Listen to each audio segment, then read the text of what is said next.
Hi besties, hi bunnies. Coffee's cold, truce brewing. Let's hit the road. Just Machado wheel in hand, time to unfold. Early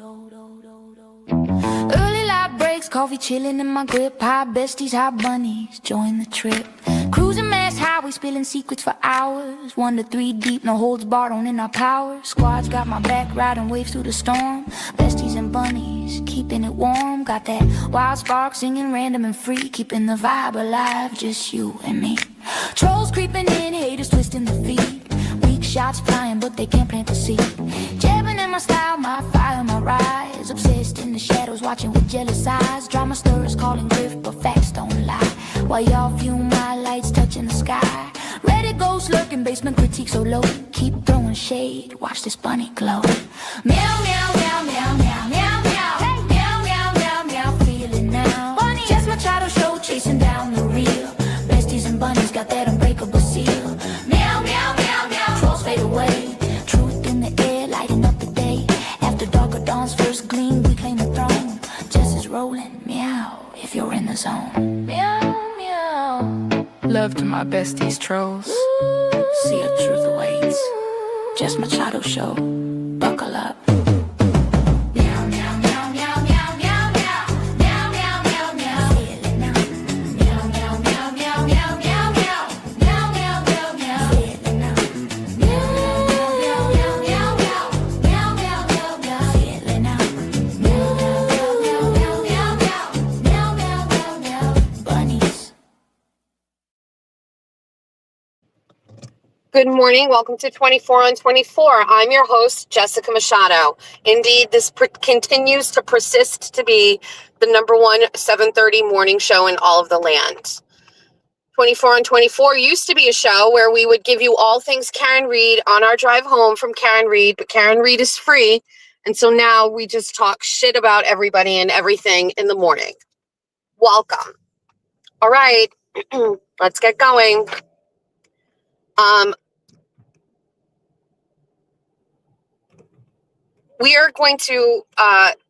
We're going to carefully do our best to cultivate a conversation here, which will be listened to by thousands of people. Okay, the pressure on me to get this right the first time is I'm feeling it.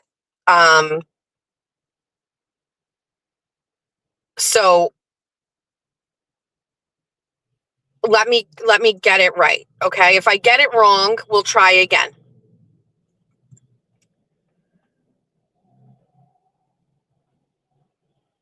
We're going to name content creators in this, and I always use the word arena. We're going to name content creators. We're going to start at the top. Aiden Carney, The Glarer, Jimmy, Nurse Kim, LTL, Broken Baker, Purple Kool-Aid, Little Law Girls,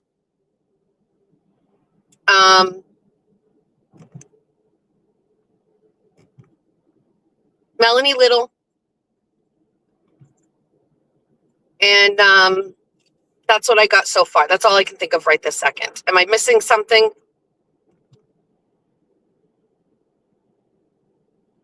Is that sounds right? Okay. Let's start at the top.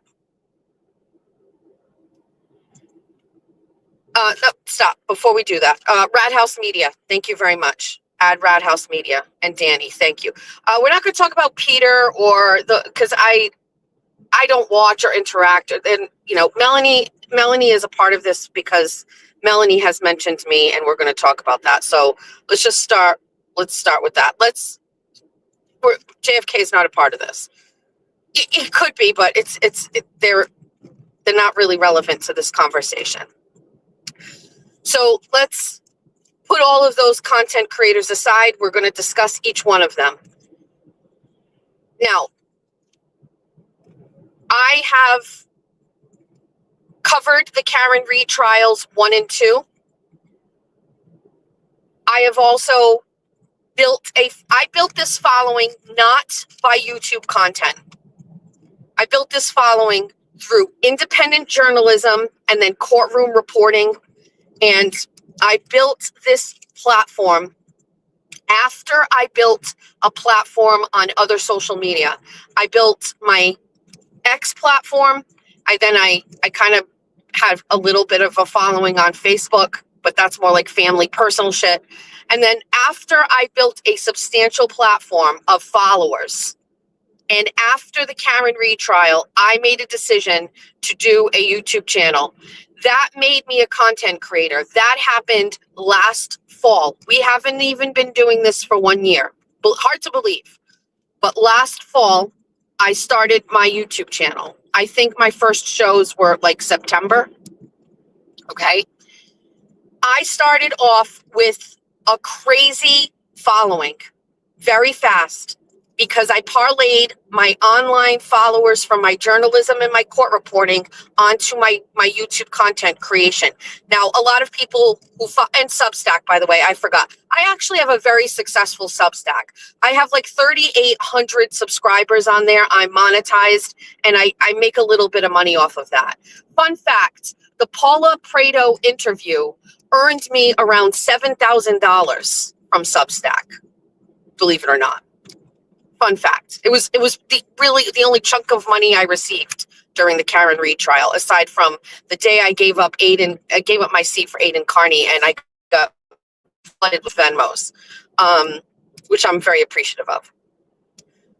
So in case you just don't know the story, I chose to become a content creator so I could continue my independent journalism. Independent journalism doesn't pay, or it wasn't paying. So I needed to get that money so I could still do what I love, which is independent journalism. Turns out I love talking. I was a radio girl. I was on the radio for a long time. So this actually all kind of works for me. I'm happy. I love it. But in this arena where I jumped in, where everybody else was before me, I wouldn't say it's been very welcoming. I wouldn't say that it has always been very kind to me. I'm not saying that like crying about it. I'm let it be clear, nothing I'm saying here is like it's a fuck this shit. Okay? So it's not a woe is me. It's like, here's the reality. It hasn't always been fucking kind.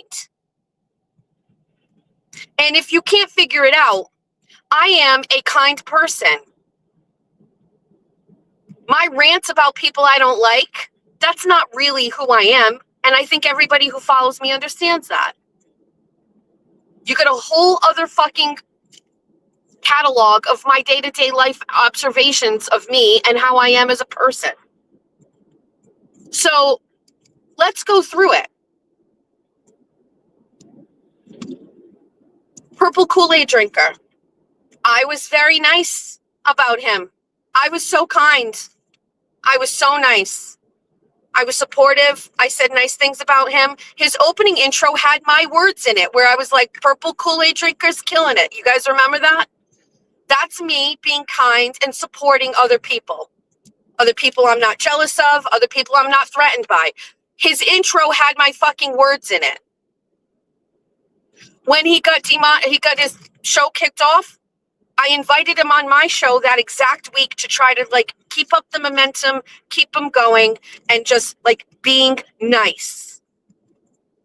And then one day, after I had done all those things and I was nice, he said some criticisms of me publicly.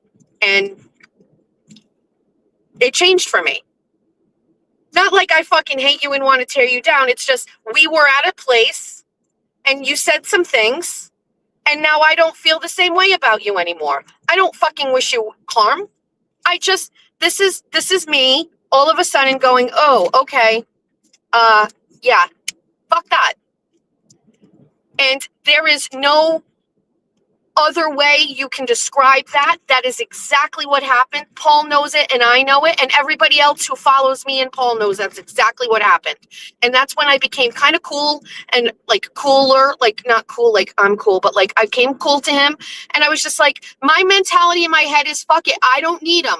I only want to surround myself with people that are nice back to me.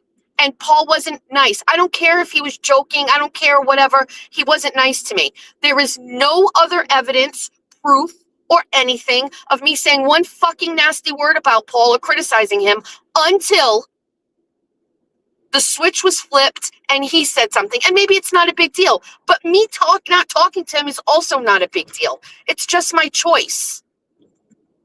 I don't know him in real life. We're not friends. So it's like, no harm, no foul, whatever. Fuck it. I don't care. I don't need you. Good. Go talk shit about me. I don't care. It's not that big of a deal. It's not that deep. Okay. So there's Paul. Clock it and put it aside. Okay. I was and am on record being supportive, kind, nice to him, being my default self with him, getting him to come on, doing nice things for him, and then he fucking said some not nice stuff about me. Why do I have to just say, okay, that's great, go ahead, say nice things? Maybe I feel like the vibe is shifted. So there you go, Paul, let's put it aside. Move it off and put it aside. Let's talk about Kimberly. I am very thankful that Kimberly reached out that day and said, can we have an actual phone call? I wouldn't have done that. And I am very grateful that Kimberly cared enough, for whatever her reason, to reach out at a point and a height where things were just not jiving and say, like, let's have a conversation.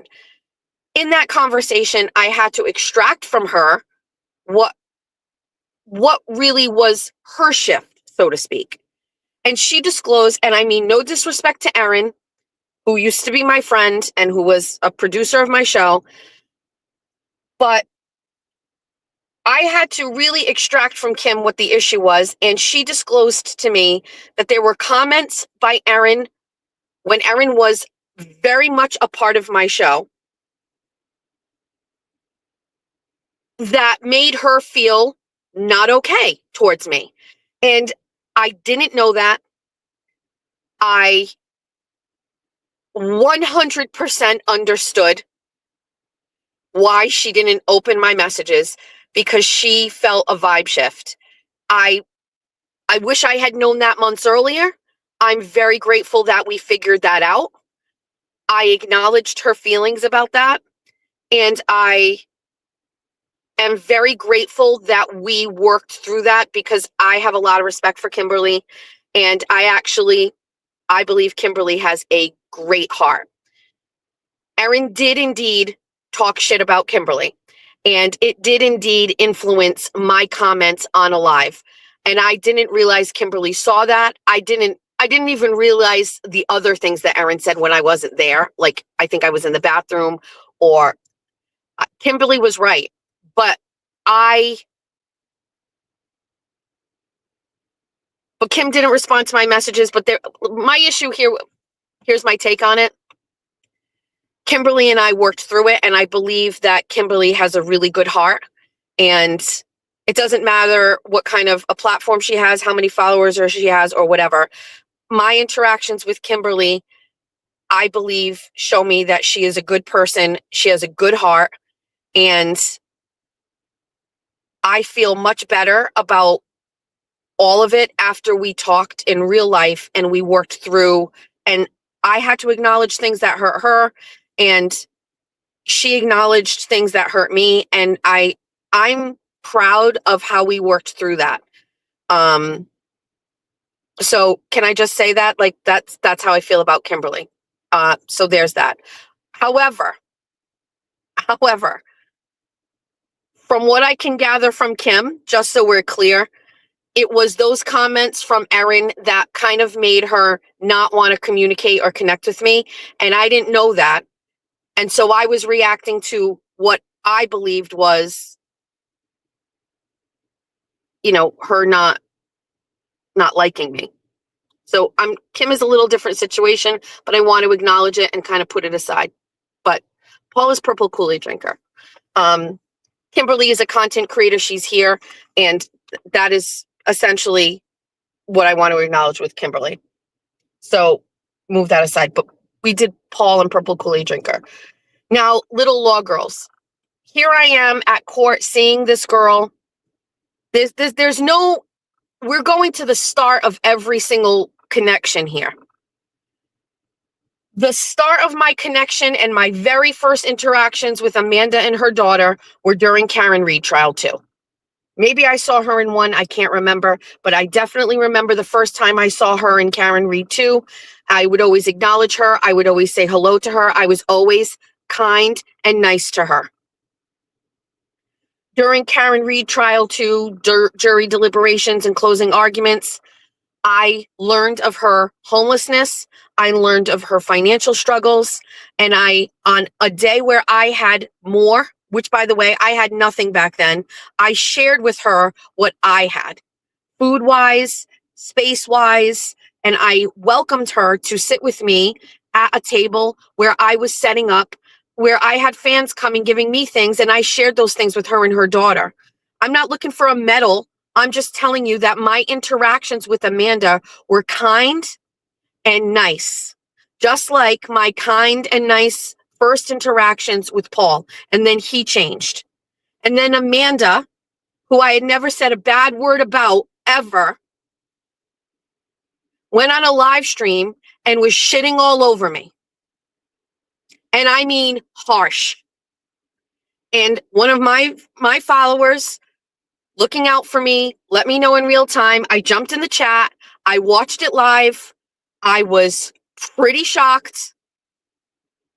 And I was like, what the fuck is going on here? And she did it for 3 fucking days, shit all over me. And I was like, the fuck, I deserve this shit. Fuck you, cunt. Fuck you. I was nice to you. When have I ever said a bad word about you?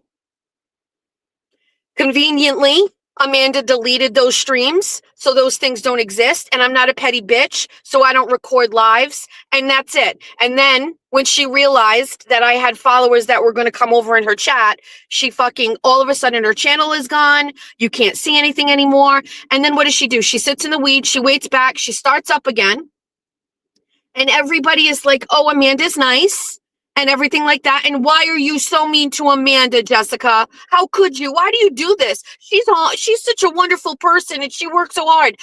I am sorry.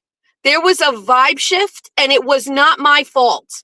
The Paul thing, also not my fault. The Amanda thing, not my fault.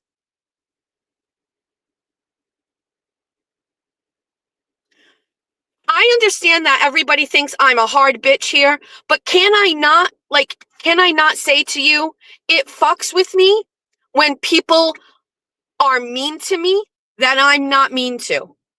People I care about, people I am nice to, people I am looking out for. It fucks with my head when those people turn on me.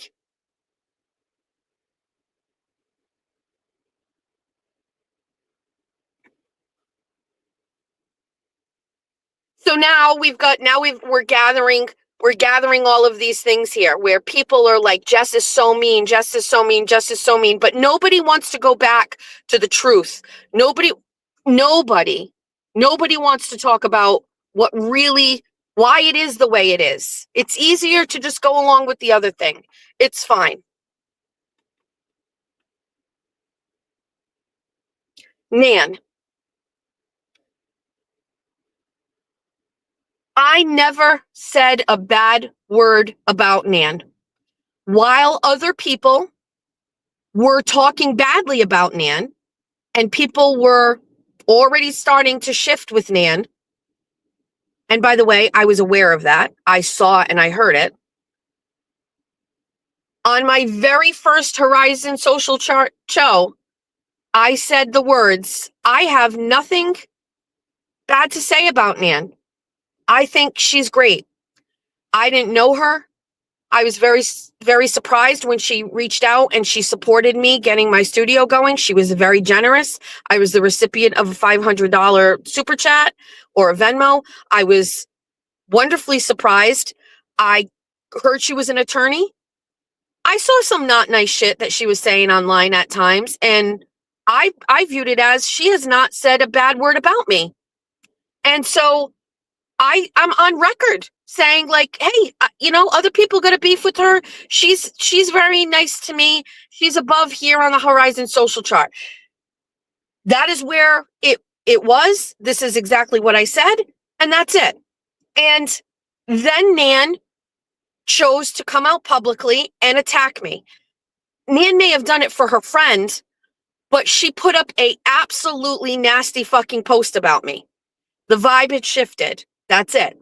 Again, I was kind. I was nice. I gave kindness to her, and she came at me, and that's it.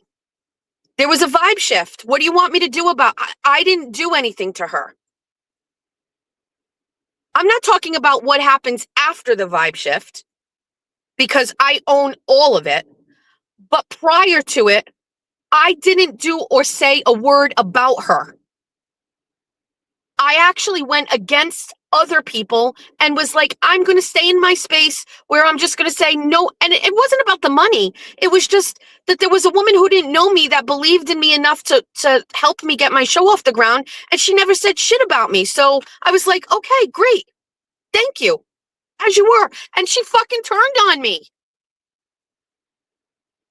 So there's Purple Kool-Aid drinker where I never said a bad word. I was kind, I elevated, and he fucking kind of like came at me and criticized me and my show. And then we have fucking little law girls who I fed, I was kind to, I offered my space. I was so nice to her, and she fucking shit all over me, and it fucking sucked. Then we have Nan, who I fucking said nice shit about, and she came at me. Okay, hold on. Let's keep fucking going. I'm glad Ray for Dallas is here. I never said a bad word about Ray. He's not my cup of tea, and I'm on record saying I wasn't even sure he was a real person. I mean, if you're on a show and it's anonymous and you don't even live here and I don't know anybody that knows you, I am definitely on record saying, is he a real person?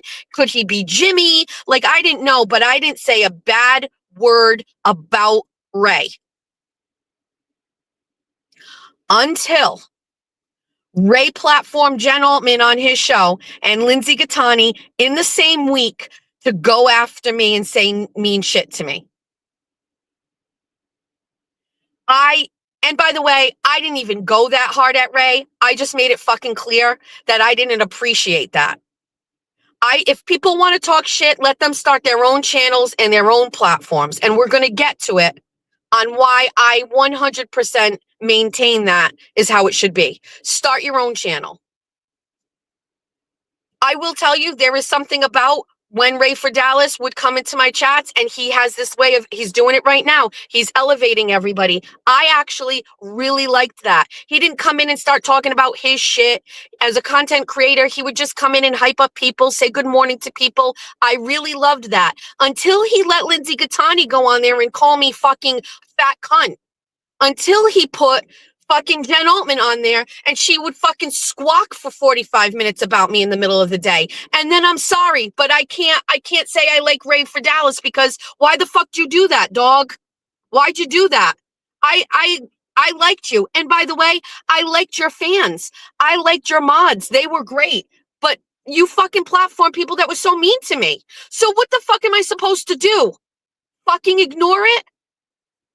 So add Ray for Dallas. Why do I care who he has on his show? Because they were talking shit about me on the show. They came on just to talk about me.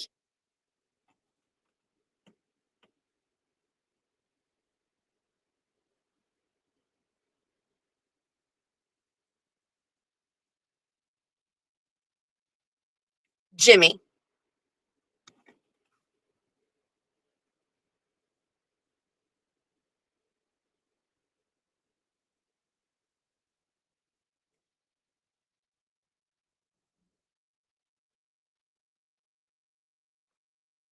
Listen, I don't need this right now. You're 100% wrong about that timeline. I don't care. That's it. Okay. Thanks so much. And please do me a favor. Don't use caps today. All right. I know it's your thing, but uncap today. How about that?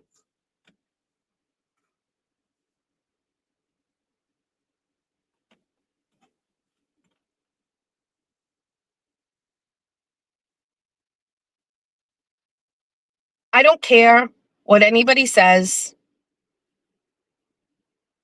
Jimmy talking shit about me to one of the people that hates me the most online is never going to like change. That's it.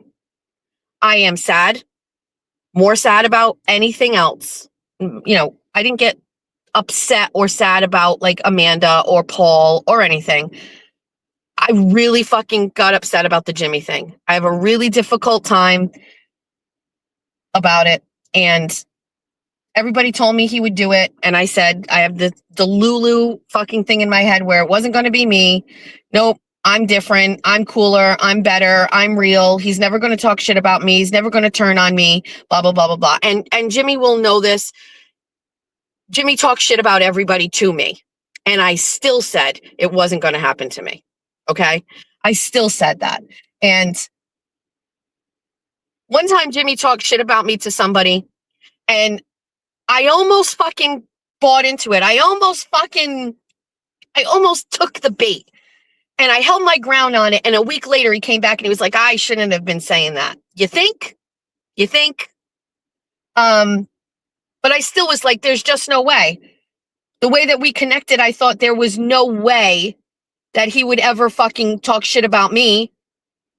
And he did. And I never said shit about Jimmy. Ever.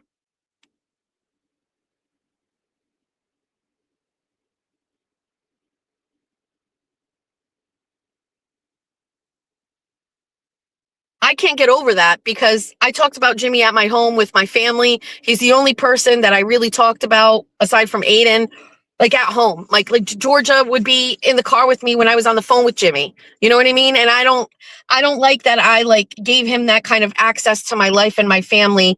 And the whole time I'm not really sure like he valued the friendship the way that I did. And I feel kind of weird about that. And I didn't mention that before, but you know, there'd be plenty of times if I was talking on the phone to Jimmy, you know, Jeff would be in the kitchen. I'd be like, I'm on the phone with Jimmy. And Jeff would go like, hey, Jimbo. You know what I mean? Like, it wasn't like content. It was just like, you know, I'm in the car and Georgia's here and Jimmy's talking to Georgia. Like, I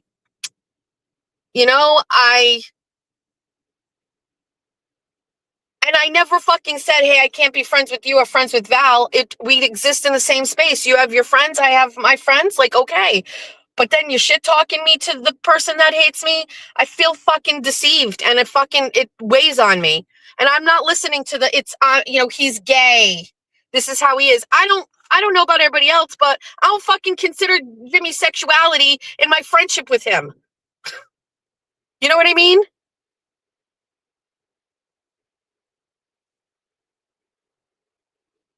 So now another person in this arena, another content creator, is the catalyst for a change and a vibe shift.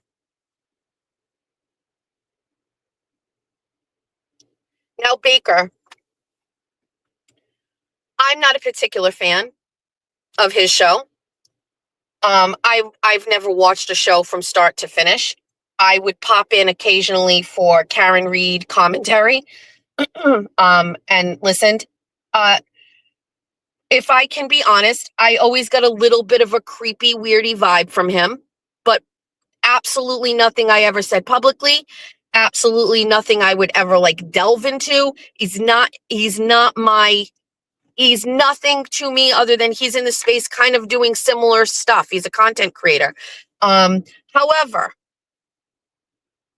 if I am now talking about it, I want to say I got a weird vibe from him, but I never said anything. Okay.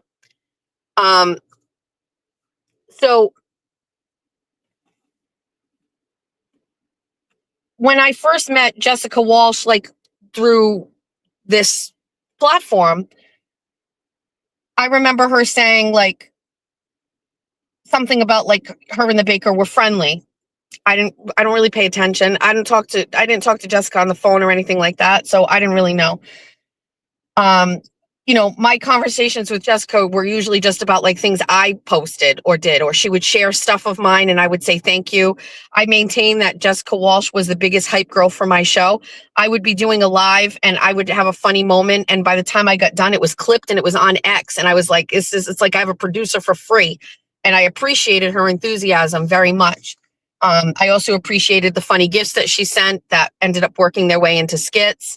And she never sent a lot of money, but I appreciated whatever she sent. It was always a joke. She put my husband's Venmo up and she would send Jeff $5-10, like as a joke.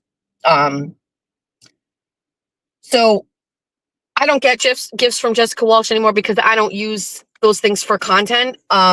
And aside from, I think, buying some memberships, I don't receive any financial anything from Jessica Walsh. Outside of that, when I asked for help to help Casey move, Jessica Walsh was the first person who took on a very big task and was like, let me get you some bodies down there. And she did it 2 days. And it was very helpful for me and that girl. And I appreciated that level of kindness. Okay. Now, she was having her crash out about Baker. And I just want to let you know, my take on it is, I don't know how old Jess Walsh is. I don't really know her life story. For the longest time, I thought she was related to Erica Walsh. I don't really know anything about her. I do know that women react to not being wanted in very peculiar ways. And I believe that Jessica Walsh crashing out is, unfortunately, how she deals with rejection. And for the longest time, I think we were all just kind of watching that, and I think it accelerated. And at one point, everybody was basically, telling her to shut the fuck up, and she was crazy and blah, blah, blah, blah, blah. And because I am a kind and nice person, I went and asked her specifically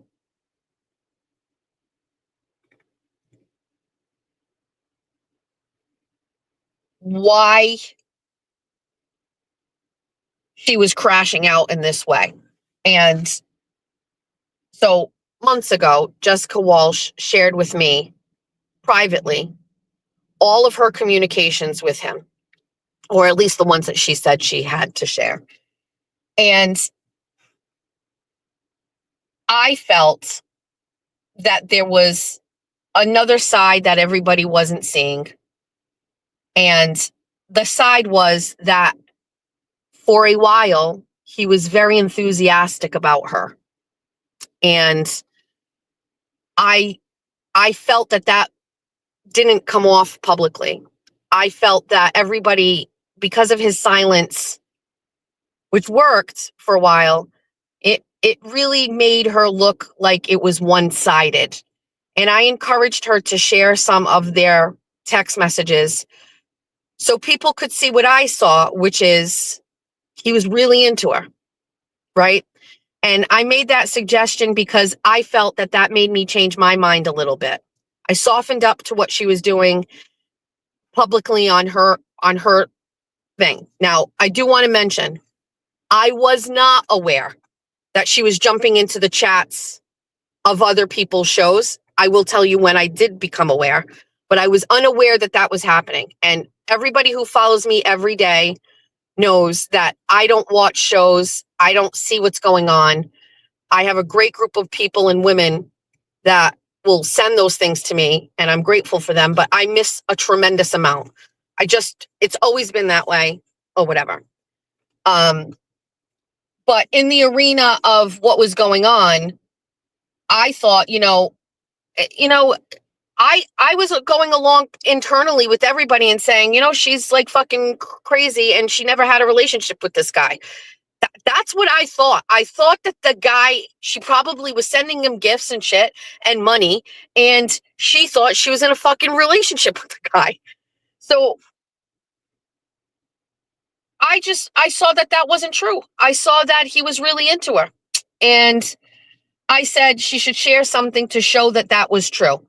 I didn't say drop all the fucking receipts. I just said, like, if you're looking to fucking even the playing field here, you could show that you guys, it wasn't just one-sided. But again, can I just be honest with you?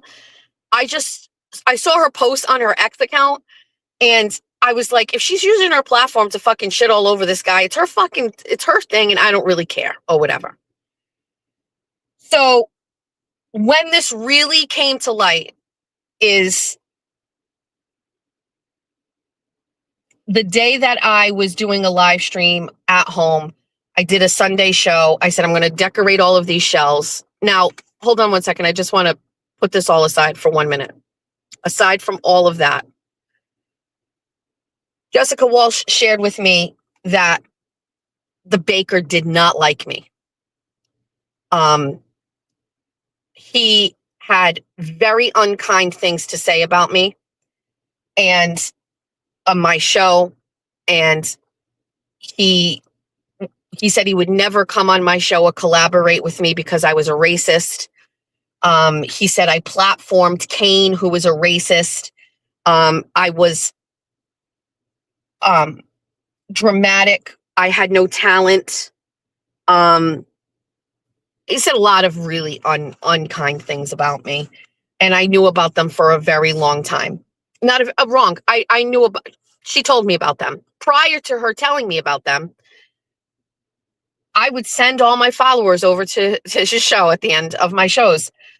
He was always on, and I was like, let me be kind, right? And I was just send everybody over to his show. And I remember I didn't know how to redirect, and people were teaching me how to redirect. And then there'd be a bunny invasion, and he'd get an influx of all of these bunnies and stuff like that. All the times I was doing that, he hated me. He didn't like my show. He thought my content was terrible. He thought I was a racist and all this stuff. So unbeknownst to me, here I am just being nice and kind, even though I don't really like him. And I was like, just sending my followers over there. Then, Jess Walsh, probably in an attempt to get me, and I'm going to talk about Jess Walsh in a minute, in an attempt to get me to be more on her side, probably in an arena where she didn't have anybody on her side, she chose to disclose to me how much she didn't like me. And maybe she shouldn't have done that. I don't know if I benefit from it. I talked to Aiden about that, and he told me he doesn't want to know if people are talking shit about him, people that are his friends. He doesn't want to know. He'd rather not know. I said, I think I would rather know. But either way, I can't control that she shared that with me. And so I knew that he didn't like me behind the scenes. No, he never said it publicly, but he didn't like me. And he had some very, very strong opinions about me, the kind of person I was, and whatever. So now I think we're all on the same page up until this point. Here we go. The day that I did a live stream and I was doing these stupid shells, I started doing the show, and I recognized very quickly I was distracted because I was doing a craft and I couldn't read the chat. And I don't know which one of the besties or whatever suggested that I allow other people to come on to try to kind of like talk to me while I was on stream to just kind of make the stream better. There was 2 people that got pulled up. It was Jessica and it was Oceans. And I think everybody who watched that show knew that it happens very organically. There was absolutely no plan to put either one of them on my show. It happened in real time. I was really just trying to fix what was going on because the show was not great. I don't remember exactly how or where, but at some point in my show, Jessica Walsh chose to bring up Baker. And I watched the clip afterwards because it was brought up on Baker's show or whatever. I went back and watched it, and you can tell I didn't like it. You can tell in the moment that I was a little uncomfortable, and we shifted the conversation away very quickly. I had intended on making a statement about it. But before I could, he brought it up. And he didn't use my name, but he talked about it. And it was roped in with something from Danny from Rad House Media. And Baker went on his show. I think it was the next day, or maybe even, I'm sorry, maybe Sunday night, he addressed it. Somebody sent me the clip. I listened to it. It didn't say my name, but I was very confident that he was talking about me. And I was 100% going to address it. The next day on my 24 on 24, I gave an apology to him, primarily because he said he didn't want me to talk about, like, I think Jess Wash brought up like sexual stuff. Now, in my defense, not saying I need to defend myself on this, but all the text messages I saw were very sexual. So it didn't look like he would be that offended by it. But more importantly, I apologized for platforming Jessica Walsh, where she could use my large platform to talk negatively about him. And I gave an authentic apology to him. I immediately, after my show, caught shrapnel from Jessica Walsh. She came in and started texting me nasty fucking shit. And in the moment, when nobody was looking, not for content, this is what I responded to her. I understand this whole situation is hard for you, but I meant no harm. I cleaned up a situation that I got dragged into. And she said, no, Baker did this. And I said, I do not want to use my channel for that. And I should have stopped it. So I cleaned it up. She goes, okay, fair enough. Here's the footage. And I said, I don't need the footage. And she said, what else am I meant to say? Lie about it? She goes on to say, excuse me, this man has been sending women after me for months to fuck with me and make me feel like I don't belong on the internet and all kinds of things. He's made it so I can't interact with Emily or the expert. And I responded to her, I don't think we should have discussed it on my show. And she said, what did I do to him? Nothing. And she said, okay, fair enough. And I said, it just should not be talked about on my channel. So I tried to clean that up. She goes, okay, well, we can't go back in time. And I said, I have been very clear about whose side I am on in this. And she said, we tried to laugh about it and Baker sent all the trolls and now what? I can't be on the internet anymore. And I said, but I feel the right thing to do was to message him after I heard his show.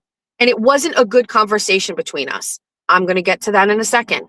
I reached out to him privately. She goes on to say, he hates women. He is cruel. Like, I can whine about all the details or you can trust me. I said, I do trust you. She goes, well, I love you and I'm sorry for everything. And I responded, but I can still support you without you using my show as a vessel for any of this. You don't have to apologize to me. She goes, there's nothing left to say about Baker. I wasn't using this to talk about him. And I said, but I regretted having him even discussed by you on my show. And that doesn't mean that I don't believe you or I don't agree with you. I just think it was a bad move for me. And she said, yeah, Jess, don't you think it's a weird coincidence that actually I haven't been talking about Baker recently? That wasn't really true, by the way. But suddenly I have a channel and he decides to flip out. I said, I'm sure he is pissed. She said, I wasn't using your show to talk about him. I said, I am sorry for what I said, but I am trying to distance myself from him. The best way to do that was to just keep the peace. And then she goes on to say, because otherwise I was just crying all the time and I was going to have to get off the internet. You and Danny helped me laugh it off. And I thought Baker and I were like not an issue. I said, I think you have every right to talk about him. And I think you should. And then that was it. She just went on and continued to talk about her thing. Behind the scenes, when nobody's looking, where nobody cared, to the person who was most mad at me for apologizing to Baker, I doubled down on that. And I said, if Jess Walsh wants to talk about him, that's her choice. But it was wrong for me to let it happen on my platform. But it wasn't planned. And as soon as it started happening, I kind of tidied it up and moved it along. I did apologize.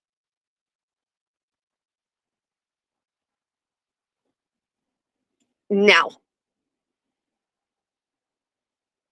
like everybody else, I made fun of of the care package that he received. I reacted to it how I wanted to react to it out of fun. It wasn't hate or whatever. Now, I got to be honest with you. It's coming from a place of he was just so nasty about me behind the scenes. And so he's just calling me a racist or whatever. I thought it was funny. Ironically, I was saying all those things. Like at first I thought it was like a picture of Jess Walsh setting all that stuff. And then it was him. He set it all up and took a picture of it. If this man would like to now say he was victimized, he certainly can say that. I was just making fun of that. With that being said, you're forgetting something that I saw interactions between the two of them. I saw what they had going on. And so maybe I see it a little differently than everybody else. I don't know if anybody else has seen their text messages, if I can be honest.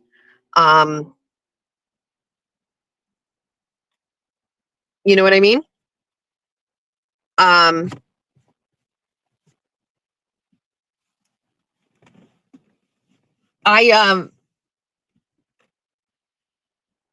I think that there's a little bit more to this story, and it's not my story to tell. And I have learned that sometimes it just takes time for things. And hold on one second.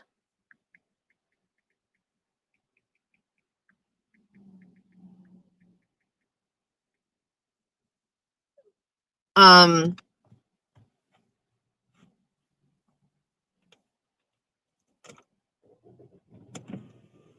I think that I'm not like sitting around anxiously waiting for that to happen, but when it happens, it happens. I would like to maintain that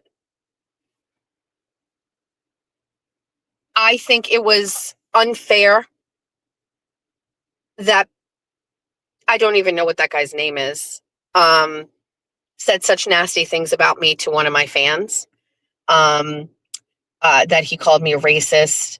That one really gets to me, and we're going to have to talk a little bit more about that too. But anyway, hot take. I think that, if this guy wants to go on his platform last night after drinking Four Locos and shit all over me, he has every fucking right to do it.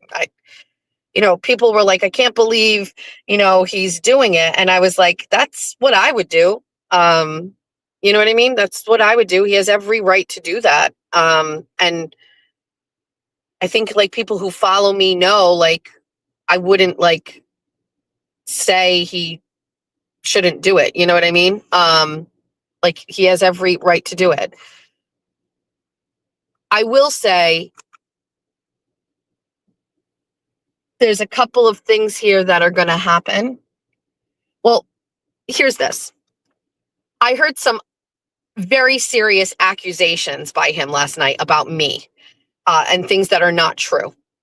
And I'm sure sober person could probably say something shouldn't have been said. He has the freedom to say whatever he wants. He can say mean things about me. He can call me names. He can call me fat. He can call me racist. He can do whatever he wants. I'm not even angry that he did that. He can do that.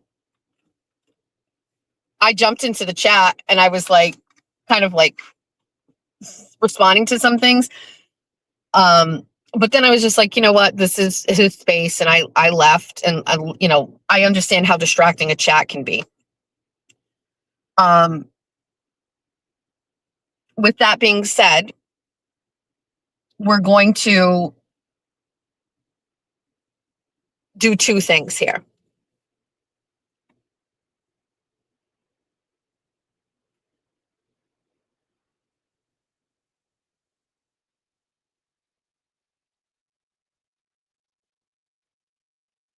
we're going to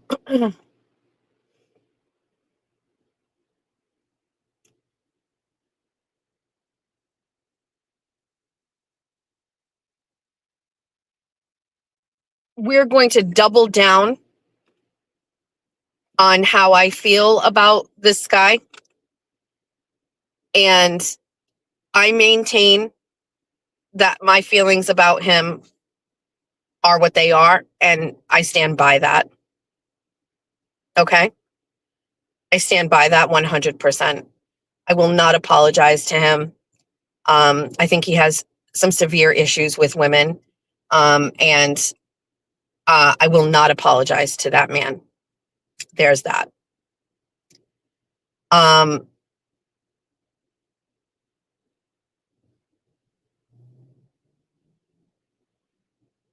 That's it. I have been through ups and downs over the past year and a half where, it happened with Brian LTL, where, I came out and said, and by the way, we're not done with all of this stuff, right?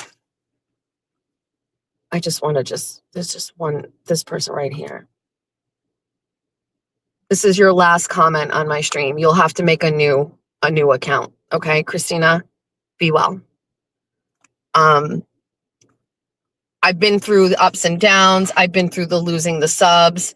I've been through all of it. And I will tell you that it always feels hard to stand by how you feel about something. It feels hard to not always say what you know, the full stuff. You know what I mean? But I'll tell you what, the validation does eventually come. And with LTL, for example, seeing who he really is now, everybody is like, oh, you know what? Huh. You know what I mean? So I'm going to stand by how I feel about Baker. I 100% apologized for using my platform, or I didn't use my platform. It's not the right way, for allowing Jessica Walsh to talk about her issues with him, however brief that was on my platform. My instinct was to apologize for it. I did apologize for it. And I maintain my platform was built by me brick by brick, and nobody should be using it for any of their agendas, including her being mad at some guy. And I told her that. The text messages before that prove it. The day after, where I shit talked about it, her on it, are all there. I did it, and that's it. I shouldn't have let it happen. And by the way, she's never been on my show since.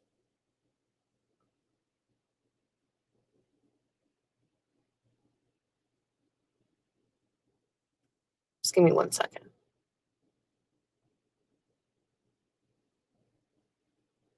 I just want to grab a couple things here. I need to grab my phone.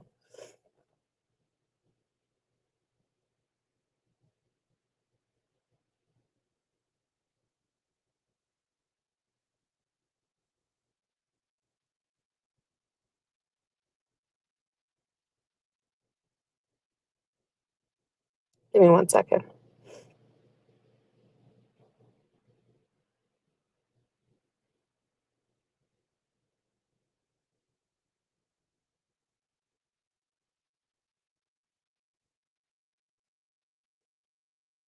Just give me 1 second.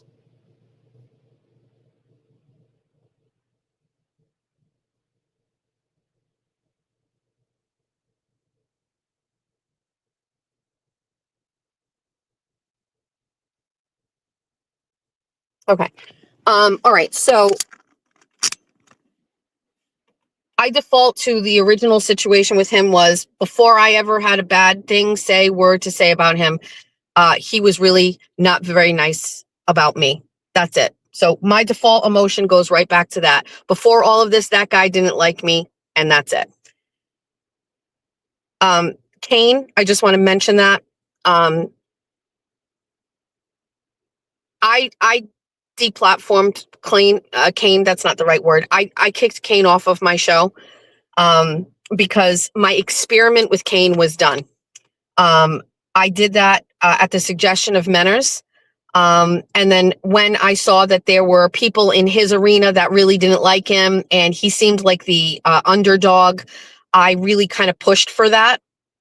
And I kept having him on to kind of give him a platform. He clearly felt like cared for and that the bunnies liked him and they gave him love. And he left the Minifan network and started his own network. And I really wanted to like kind of help him. Also, 50% of that was that I was like defying Menners because he basically set it up for failure. And I was like, I can make something out of nothing type thing. But it was comments that Kane was making on other shows and on Spaces that really did him in with me, because I do believe Kane is a racist, and I'm not a racist. Kane's comments about Black people, about nationalities, and other things that Kane was saying are things that I fundamentally disagree with, and so I literally was like, "We're done here." And there was a couple of other things about him that I didn't like.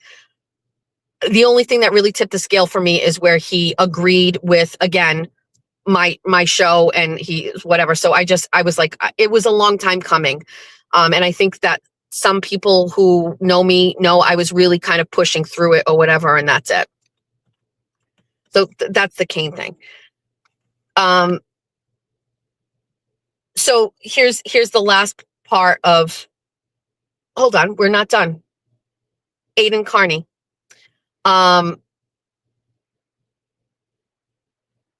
To date, I have not seen or heard one negative thing about me from Aiden Carney. I've never seen a bad text message. I've never seen him call me names. I've never seen him say shit talk me to other people. No texts have come from the grave. I've never ever heard him say a bad word about me. I'm sure that's a shock to a lot of people, and maybe it exists, but I haven't seen it. And that's why he still gets the respect that I give him, because he hasn't said a bad word about me. I mean, granted, the very first article, but we've moved past that. So that's it. That's the last of the content creator thing. Now I'm going to say something that is probably not going to sit well, and I don't really care. Jessica Walsh, you need to stop. I just want to preface this. What I'm going to say now also goes hand in hand with me telling Baker to go fuck off. Okay? Because I know all about you, sir. And I'm not going to let you go on your platform and bully me when you were talking shit about me first, sir. Okay? So this, by the way, just so you know, this isn't about you, but this isn't like kowtailing down to you. This is nothing. You're an asshole, and I will stand on that fucking business all fucking day long. But Jessica, you are dragging me the fuck down. I am always a fan of the underdog. I am always the person that takes the time to ask the questions. I care. I care too much. I'm trying to be a good friend to you when I think that nobody is being a friend to you, but you are fucking killing me. And it is well past the point where what you do for me is equal to what I do for you. It is beyond that now. It is beyond that. You have no idea the shrapnel that I am taking, not just here with Baker, but everywhere because of you. And no fucking money kit or any of the shit you sent me ever will fucking make up for the fact that you are making it very fucking hard for me to stand by you. You need to hear me say this publicly. I've said it to you before. You are not getting it.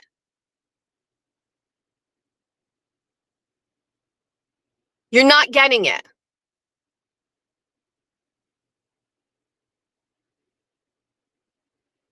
I feel terrible that you're alone. If you haven't seen, I have this big fucking thing about people that are alone. I feel sad for people. I want to help people. I feel like when people have nothing, that they should have someone. I've always been in that position.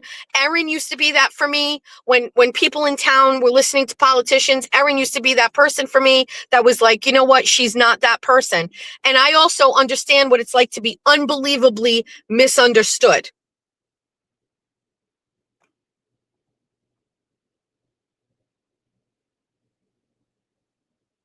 Hold on one second. This is not true. I just want to grab this. I don't know. There was something here that's saying I'm trying to save herself by fucking throwing out J7. I'm not. This is long overdue at this point. I'm not trying to save myself. And I'm very fucking clear. Fuck Baker, but also fuck Jessica Walsh. Okay?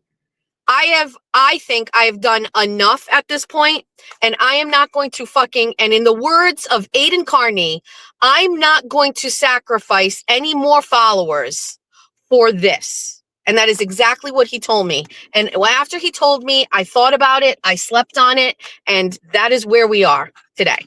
Okay? That is where we are. I'm not doing it anymore.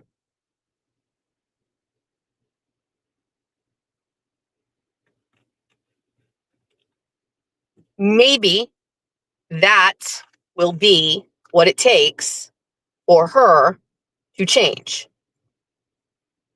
I don't know. I actually don't care. I have enough of fucking charity cases in my life that I'm dealing with. I don't need to deal with yours. You are not a good friend to me. You are getting way more from me than I am ever getting from you. I like you. I care about you. I think it's great. But do not fucking involve me anymore. Stay out of the chat. Go to rehab. Fix your fucking life. Okay?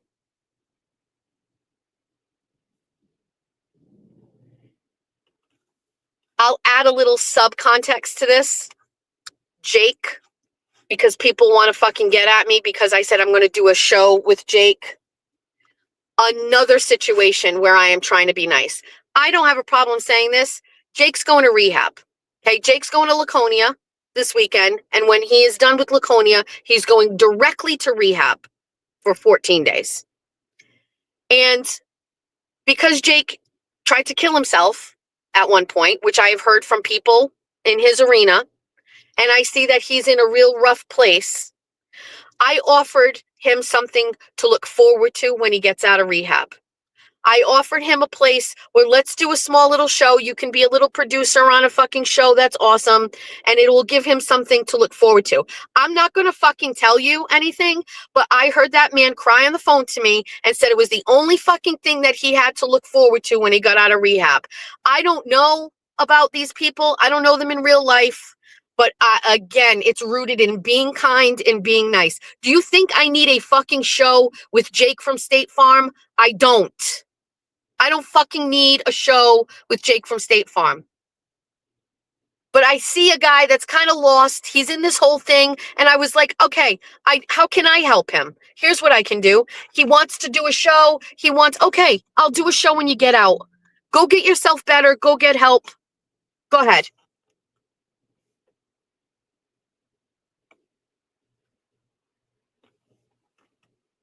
It would probably hurt me more to do a show with Jake than it would ever help me. It has hurt me more to be friends with Jessica Walsh than it ever helped me. But if anybody wants to sit around and cultivate some narrative that all of this shit I'm doing is to directly hurt people, it isn't. It's coming out of a place of like trying to help people.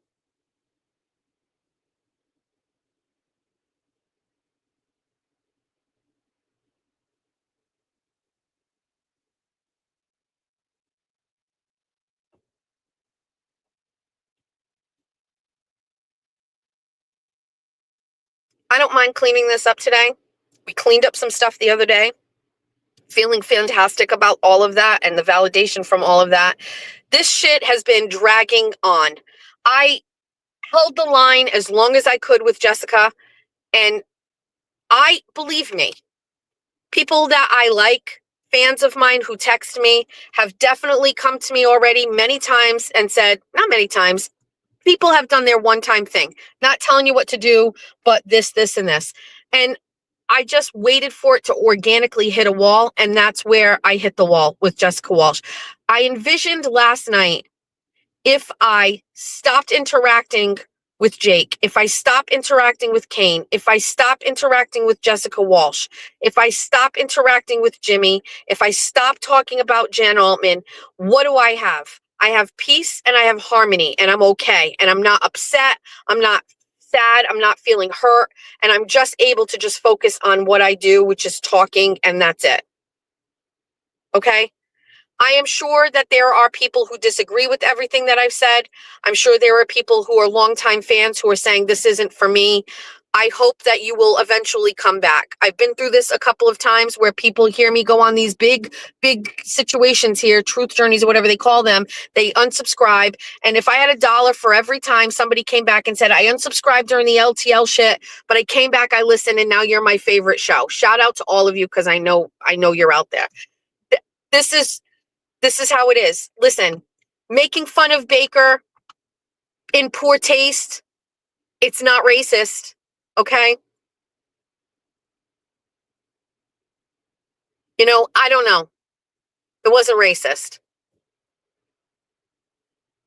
I don't really care about him. He doesn't fucking like me, so he shouldn't care. He knows all the shit he said about me. He shouldn't care about me. I can tell you what.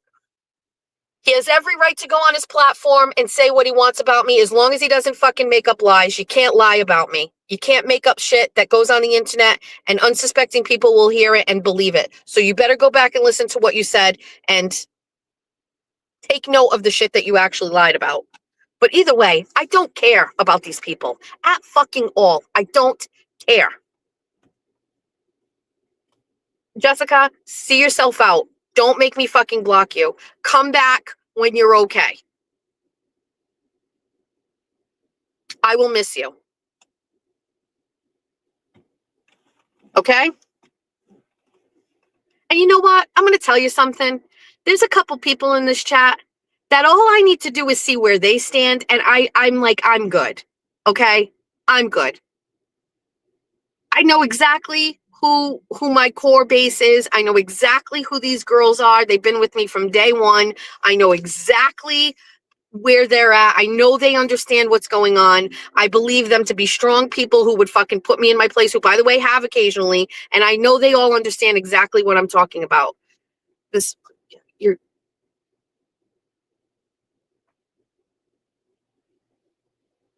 Hold on one sec. This person, you've been here long. I let you stay the whole time. I let you go here the whole time. What are you talking about? Embarrass my family. Good luck with that. All right.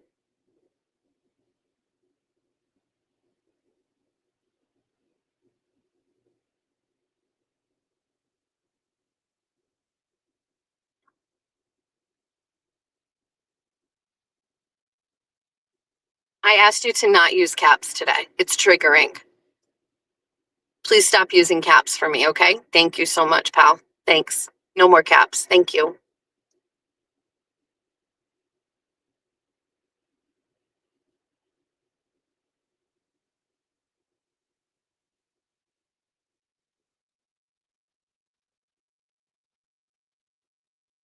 All right. We knew the trolls were going to be in here. It's fine. I don't care.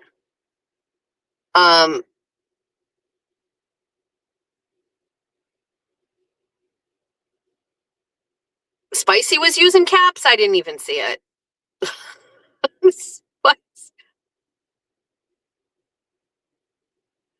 If Jake actually wanted to go to rehab, he wouldn't wait. So, my husband talked to me about this whole thing about all of these people that kind of come in, and he's like, why do you like feel the need to like take care of people and platform people? And I was like, I think it's because I'm just kind of motherly. You know what I mean? Like, it seems like these people I don't seek any of these people out. They just come across my life, and my default emotion is to be caring and kind.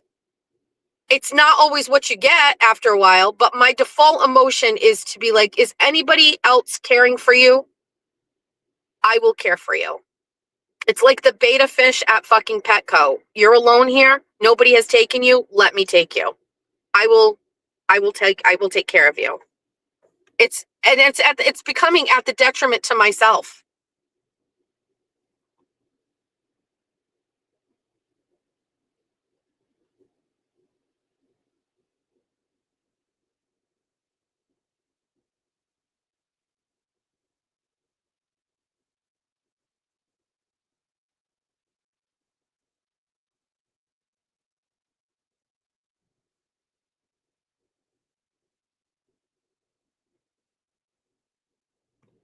You know, I think what is interesting is I'm not a drinker. I hate people who drink and drive. I really I don't have children that abuse substances. My husband used to be a drinker, and we stopped that because of just some weird genetic thing that happens when he drinks hard alcohol. He becomes like a crazy person.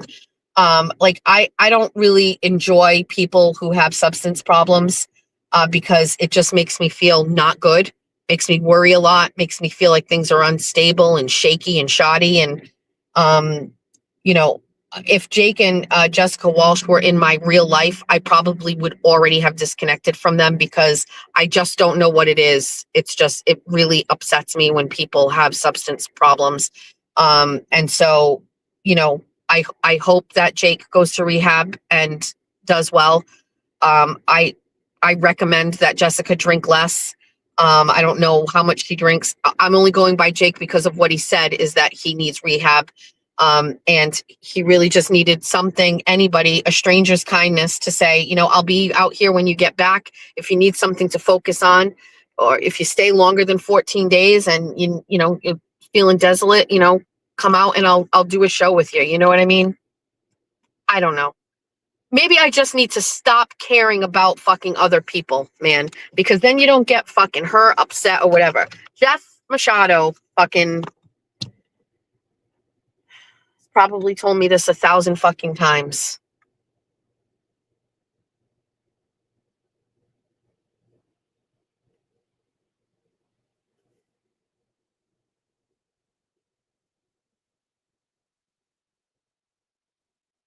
I gotta see this. So you had no idea what was truth before you took to social media and claim shit. I don't I don't know exactly what you're talking about. It's hard for me to follow the chat, so I'm just gonna anyway.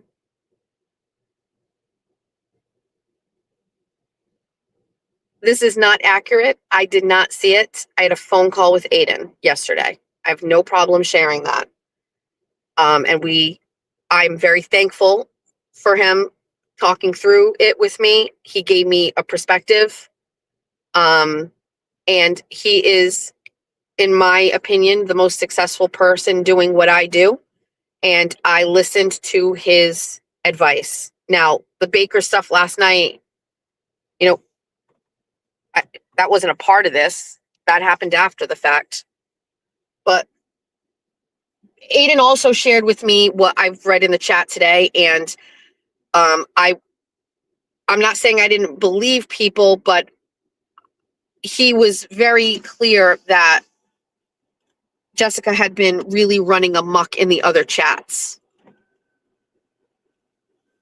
And that there was an overall uncomfortableness with what she was doing. Now, that in itself is not a reason for me to just say I'm not going to talk to her. If anything, it makes me feel like, okay, well, I can't turn against her. Then she's going to be really all alone.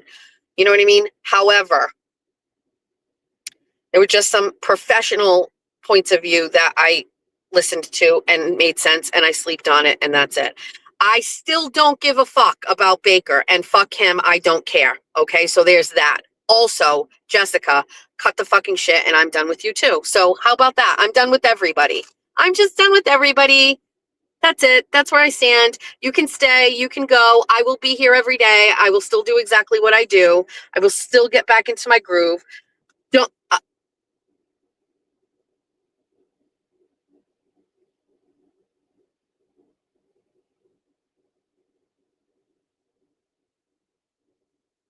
Jess Walsh messaging me right now is rich.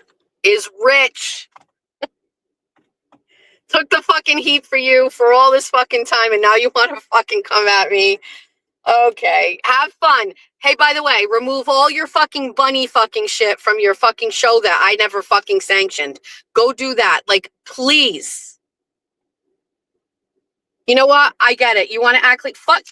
Oh, do not fucking text me.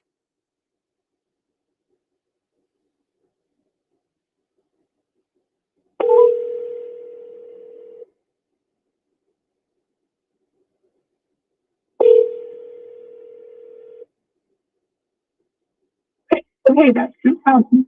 What the fuck? Well, just some of the things you're saying aren't true, that's all. Jessica, I am telling you right the fuck now. Okay? Are you not even paying attention to anything? Are you not even, do you not, I mean, I am trying very hard, but like, do you not even see it? I'm telling you, but the stuff that some of the stuff you're saying is just not true. It's stuff people repeat that are lies, but it's fine. I understand where you're coming from. I'm also like, just finish your I didn't mean to interrupt. Go out. It's fine. I understand how you What do you feel. mean you did interrupt? You did interrupt. You know I'm live. You're listening to me, and then you're texting me. Well, it's that I apologize. I shouldn't have done that. It just is hard to like listen to flat out lies. But that's okay. Jessica, what am I lying about? The stuff about the other chat is, I would say at least a mischaracterization. That's what you want. That's going to get you upset right now. All of that's the key here. That one thing. I don't really know what Aiden said about me, but it sounds like it's like based. If that's like a key thing, that's fundamentally untrue. I'm not trying to say what he said. Whatever. We don't have to hash it out here. You know, there's a couple things you said that aren't true. First, and also like, I never had more than 2 beers on a stream, so I don't know what that is, but okay. I think it would be better. I understand how you feel. I won't be in the chat, and I'll take everything off my background. Sorry you feel that way. It's not that this is like, it's got to the point where like, I don't have a choice anymore. Okay. I mean, that I can't help people lie about me. I tell you the truth. I tell you the stuff that I do. I don't lie about what I do. I mean, this man, it is what it is. You watch my show. You say you're a fan. Okay. Do you see how do you see how I handle when shit goes wrong for me? When people come at me, you parlay that into something else. You're doing the opposite of what I do. You're dragging it down farther, crashing out. It's like it comes a point where that's the characterization of other people. I never even, when I started my channel, I wasn't going to talk about Baker at all. I think I did one thing explaining it, and then we talked about all other stuff. It wasn't until Jake had that messy Jesse Bella's girl like attached, like ambush stream at 3 a.m. So yeah, there wound up being like 3 episodes I did on it because it was so crazy. And I just said Tuesday, I ended the show saying I'm never going to talk about Baker again. Okay, but that's like the other day. Well, the only reason I had talked about him again is because that messy Jesse girl wouldn't leave me alone. But then Baker finally, after months of me asking, said, I don't know her. She doesn't speak for me. And I said, okay, end of story. It's done now. Why do you need that validation from him? That girl's the one that's been calling the police on me. She's doing some real crazy shit in real life. just So feel it's okay. Go finish. This couldn't be about me. Nobody wants it to be about me. it is definitely about you. Well, I don't want it to be. So I Okay. hear what you're saying. I will do what you ask. I texted you because I heard some untruth. Do you think that like there could be a completely different way to like go about this? Like, have you ever Well, I've been entertained? trying. It's very difficult. I know. I don't want to talk about shit that we've talked about. I 100% understand how hard this has been for you. I 100% get it, right? But like, this isn't working. Wait, I never want to talk about Baker again. Like, in all fairness, you made 2 jokes and he slipped out. So I didn't tell you to make those jokes. I understand right? that. I know. So complete. Like, I'm not the one who. He's separate from this. How I feel and my issue with him is separate from you. Me telling you this today is this just happens to be now, but this was like my decision to talk like this is because of prior to this. Okay. It's like it was getting out of control. And I don't see any end to it. And so Oh, okay. Well, I mean, it's just been along a month or two, and I see an ending to it. I can't take anymore. You know what I mean? So I get it. I want you to be okay, and I care about you, but I can't. I don't know, man. I'm getting it from everywhere, and it's getting to the point where, and it has nothing to do with him last night, but it's just too much. Well, I'm getting it from everywhere and now from you. So but listen, you can get off the internet. You are not, this isn't your job. This isn't your money. You can get off the internet and you can stop this. I understand. No, don't say I understand. Do you know that you can do that? I don't want to, do we have to tell everyone what goes on in my real life? I mean, there's some terrible, that's why I go to have fun on the internet. It hasn't been fun for a couple of weeks. So yeah, but my plan was to have fun again. But it's been a path of fucking destruction. Okay, I don't disagree. Maybe it's been fun for you, but who the fuck else has it been fun for? Well, I don't know what the path of. I have fun on my show. The one time I yelled at Val. Val deserved it. I don't know what to say. I believe you should be able to do whatever you want. I think this is just getting way out of control. Right. So that's fine. The only reason I texted was I heard some things that weren't true, but it's fine. I will stay out of the chat. I'll delete my background thing on my show. It's no big deal. Onwards and upwards. Okay. Bye. All right, bye. Okay. Alrighty.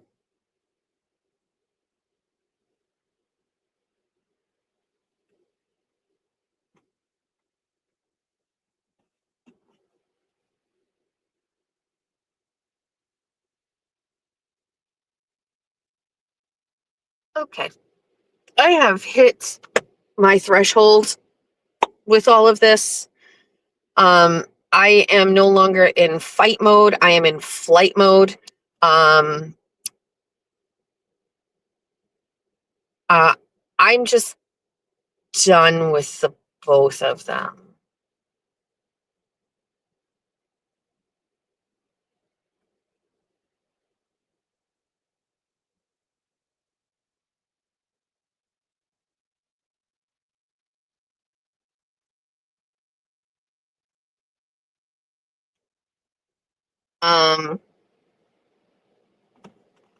I pride myself in holding on to the end, but I am just, maybe it's wrong timing. Maybe I should have done this later or in a week or two so that it doesn't get misconstrued as backpedaling. Let it be clear, Baker was in the chat today and was like, apologize to me.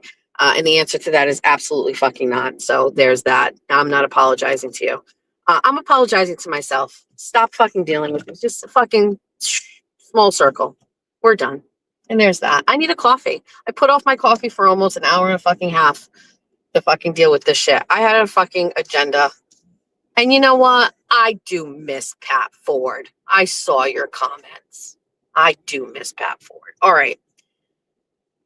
Let's get back to business. Let's get down to business. All right. I just see something. There is, thank you, Tay, for the 10 memberships. I think that's what I can see. Thank you so much for that. Where is Pat Ford? I just disconnected from all of the KMS stuff because, again, I just get nothing out of it, and it's just exhausting. The Kane stuff, exhausting. All of it is exhausting. There are fleeting moments of fun and excitement, and it's just like a weird thing where, what am I doing? What am I doing? For what? Why? Basically, make myself better, make my show better, where I don't need all this other stuff. Whatever. I don't know. There's no real, I miss it, but like, it is what it is. Pat Ford was a great mod. He was fucking great. He was great. Pat Ford was great. I'm not,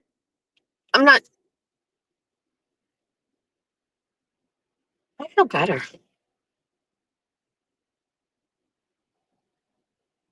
Let's go society. I had an agenda on the show. I wrote an agenda. Let's get to that while we drive. Hello, welcome. Thank you for being here. As you'll notice, there's a photo of me, Mike Urban, and Jack Gately. Meow, meow, meow, meow, meow. Meowie, meow, meow, meow. Meow, meow, meow, meow, meow. Straw, Sino, Savers, great day. We're doing none of those things. This is the governor edition. Welcome to 24 on 24. I'm your host, Jess Machado. Basically, get rid of all of that, and let's just start right here. Agenda. Proctor ruined it for everyone. Kennealy endorses Minogue. Town hall update. New York City Owl and Drake. That's the agenda. Let's get a coffee. Want to hear a funny fact? Want to hear a fun fact? It's like, what time is it? It's 9 o'clock. I haven't had a coffee yet because I don't eat late at night. Like my stomach, you know, like the acid in your tummy, it's basically gone too far past the time where I need to put something in my tummy. And now like I'm getting like acid feelings. Like it's basically like it's been empty too long and now there's nothing there and this acid is starting. It's kind of like whatever. Anyway, I'm going to take some things out of order. Yesterday, Mike Kennealy endorsed Mike Minogue. So there was a press release from the Minogue campaign that said they were going to have at the headquarters a special guest. And so for someone who's been in the game a while, you know that's an endorsement. So myself and others were kind of throwing names around. Who did we think? You don't do a press release for an endorsement for, you know, a local city councilor. No offense to anybody, but if you're running for governor of a state and you're going to send out a press release and say, we're going to do a presser on a Thursday at our headquarters, it's going to be something big. I put all my money that it was going to be Ernie Bach. I thought Ernie Bach is worthy of a presser, and he's a Republican, and that would be a good. I was convinced that it was going to be Ernie Bach. Turns out it's his former opponent, Mike Kennealy. My man, Mike Kennealy. Listen, you think there's gossip and drama in this world? The minute that shit hit the fan, the phone went nuts, right? Nuts. And the first person to send it to me is a longtime political friend of mine. I stared at the screen and I didn't respond. I went straight to the short sleeve camp. And I think my text was, are you fucking kidding me? I think on the surface, a lot of people were like, wait, what? No. And a lot of people were like, yes, awesome, great, right? I felt betrayed. It is very much on record that Mike Kennealy often took shots at Mike Minogue. And you want to believe your candidate when he tells you something, right?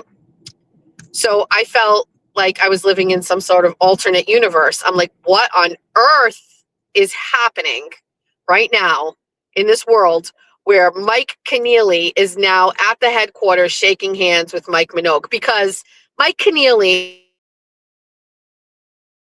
is, oh, Mike Kennealy needs a job. So let's just clear the air right there. Mike Kennealy does not need a job from Mike Minogue or in the Mike Minogue administration. That will never come to be. That's not what's happening here. And as much as I like Mike Kennealy, it wasn't a move to like unite the party, right? It can be framed as such, and we're joining forces, but I'm going to tell you that that's not it either. That's not it either. What I believe this to be is a bigger move against Brian Shortsleeve than it is for Mike Minogue. And did somebody just do 50? Who did that? That's very nice of you. That's very motivating today. Thank you for doing that. Yikes. Thank you. Thank you. You're my new Jessica Walsh. I'm kidding. Too soon. Too soon. Too soon. Do not start a relationship with another content creator. Please. Holy moly. Thank you. Too soon. Nurse Kim, you're a member now. Welcome. Too soon. Too soon. It's very nice. Thank you. I'm trying to pivot away from this morning. So,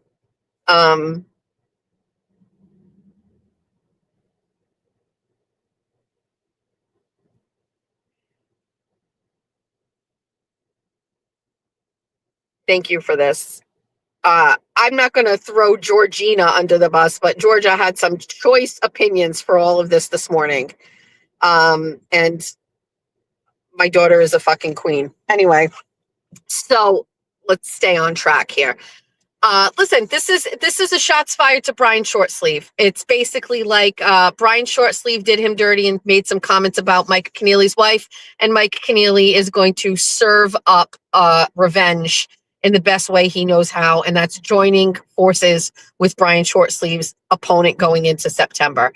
I am a petty bitch, and I can respect when someone plays the long game, and Mike Kennealy played the long game on this one. Now, I'm not speaking for Mike Kennealy. He did not disclose to me why he did what he did. I will say, Mike Kennealy called me yesterday, and I answered the phone, which, by the way, in my phone, he's still saved as governor. I think I answered the phone, and I said, oh, man. And so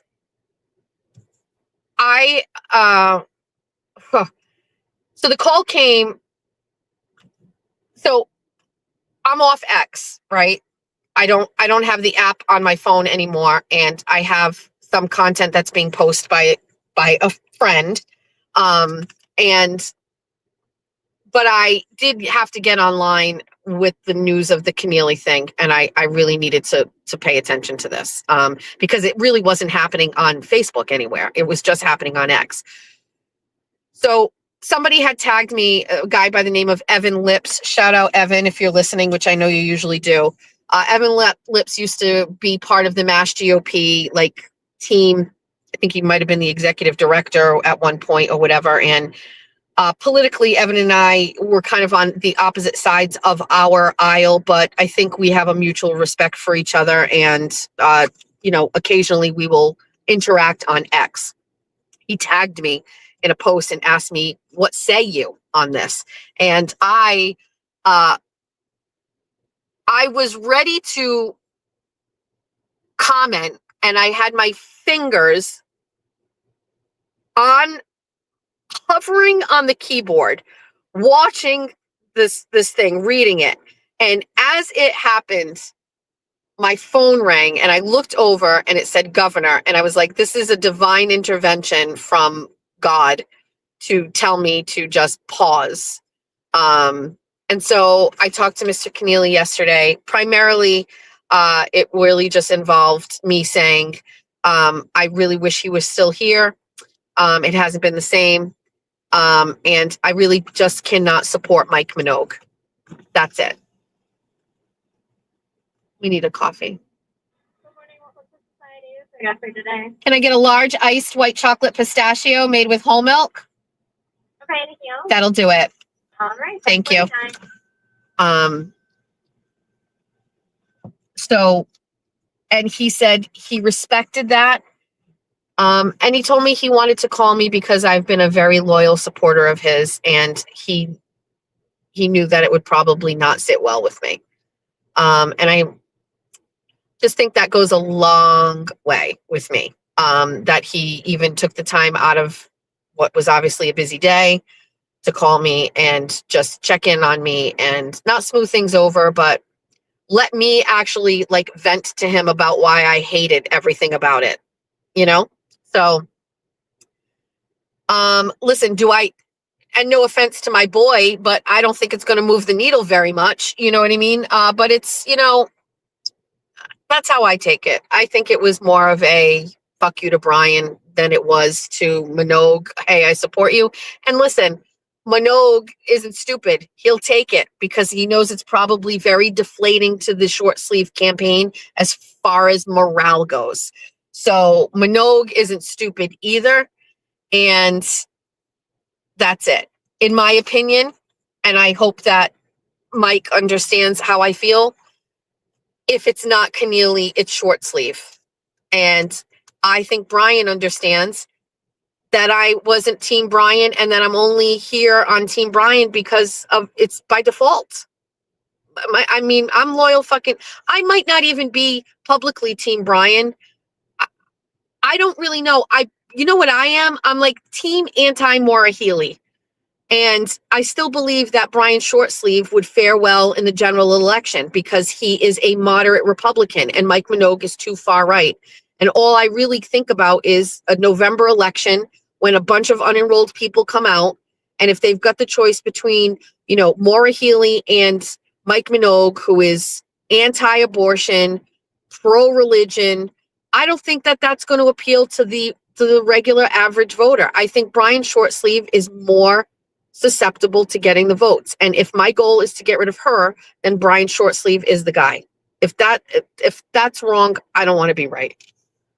So there's that. Maura Healey does need to go no matter what, but there is a calculated path to get there. And by the way, it's been proven tried and true how you get there. All you have to do is go look at Charlie Baker. He was a moderate Republican. He was not out there talking about, anti-abortion rhetoric. He was not out there, pushing religion on anybody. He is a conservative governor who understands he lives in a very liberal state.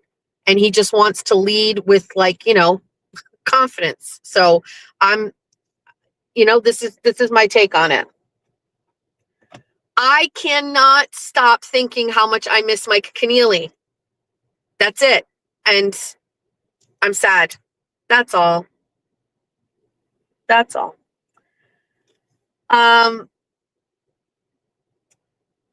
I don't know how or why this came on my algorithm or where I got this from, but did you know that there was an owl in New York City and he was in the zoo and there's a documentary coming out about him. Let me find the name of it for you so you can. New York City Owl movie. Let me see. There's a movie coming out about Flacco. It's called a new documentary called Wild Inside. It's coming out 2026, directed by Penny Lane. This HBO documentary details Flacco's journey of surviving in Manhattan. Flacco was a specific kind of unique owl, and he was born in North Carolina listen, just hear me out on the story. He was born in captivity, and he was sent to go live his life in a zoo in New York in an enclosure, which was very, very small. Okay. And he had never flown in real life. He had never hunted in real life. He just grew up as a caged freak at a zoo. Somehow, some way, he escaped. Somebody cut an enclosure part and he got out. And Flacco was found like literally in the middle of Times Square on a street or something like that. Some guy called 911 and was like, there's a fucking owl here. And it's depressing, but it's not, kind of. So they try to catch him. The problem is that Flacco has been around humans his whole life, and so he's not scared. He's not scared. He's like, I've had people looking at me my whole fucking life. This seems normal to me. And they tried to rescue him because, first of all, he couldn't fly. So he was flying like not well. He was flying into trees, and they were like, this fucking thing can't fly. He's not going to be able to. He's going to get hit by a car. He can't get off the ground. They were concerned that he wasn't going to be able to eat because he doesn't know how to hunt, because he was given food every day by people when he was in captivity. So poor Flacco is spotted around Central Park, and the zoo and all these wildlife people came out, and they put out these traps to catch him. They would put like mice inside a trap, and it looked like the rat was Proachables, but when the bird would go to it, he would get his talons all caught up in it, and they would go and catch him. Very similar to the crab thing I told you about. But Flacco was pretty savvy and was like, fuck this, I can tell it's a trap. And so they were observing him over the course of like a week or so. And hi, good morning. Thank you. Hold on.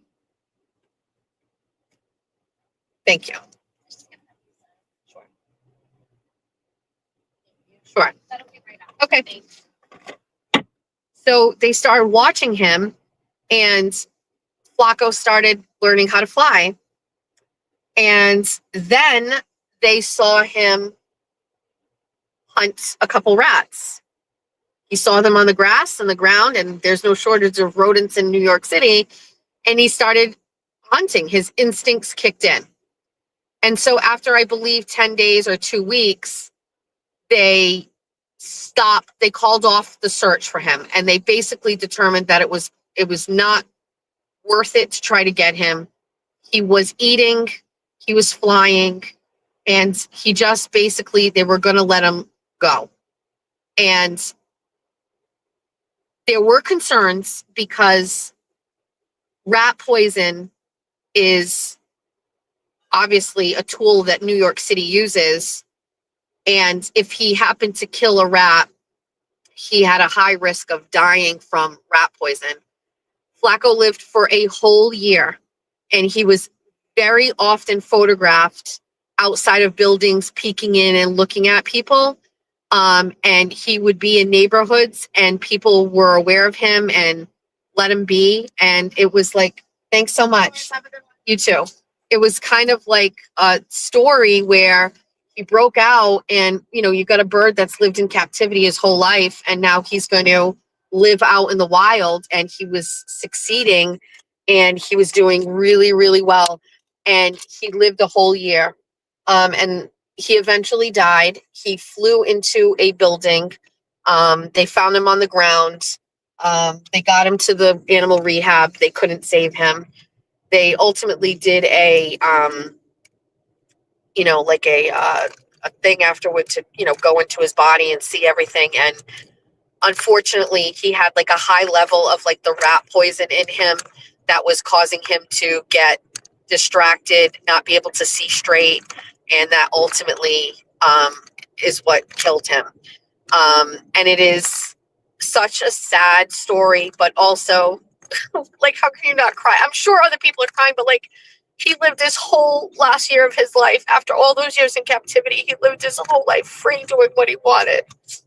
It's been so sad. Anyway, somebody's making a fucking movie about him. And I saw like the clip for it last night, and I was like, oh man, you know me, I love birds. How do you not think like it's so terrible that he died? And would it have been better for him to live many, many years in captivity? Or would it have been better for him to only live a year, but living around the city? Especially, I think what tips the scale for me is that he didn't fear humans. He wasn't under stress. That he stayed in New York City is wild to me, but I don't know. It's just tugged at my heartstrings. His name was Flacco. He's beautiful. You can Google him. His name's Flacco. Flaco. What's going on over here? This guy's got 2 jet skis. He's ready to go out on the water.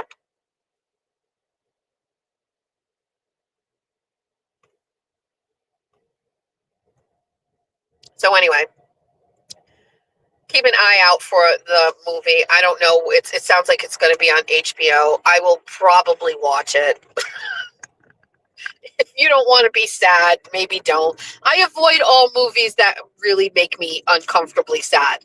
Like, I'm well known in my family. I refuse to watch Schindler's List. I can't do it. Rest in peace, Flacco.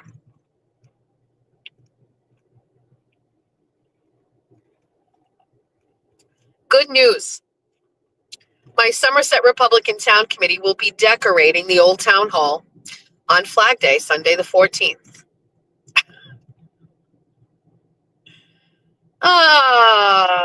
We will just be doing it exactly as I planned. Because there are always cards to play with these things. And I'm proud of myself that I am savvy enough to think sometimes you get Jack recently said, when talking about like my life and my childhood, because, you know, we're a very reflective family. My kids, we talk all the time. We have lots of conversations. We do a lot of this shit. Jack, I think he said, you played the hand you were dealt. And agreed.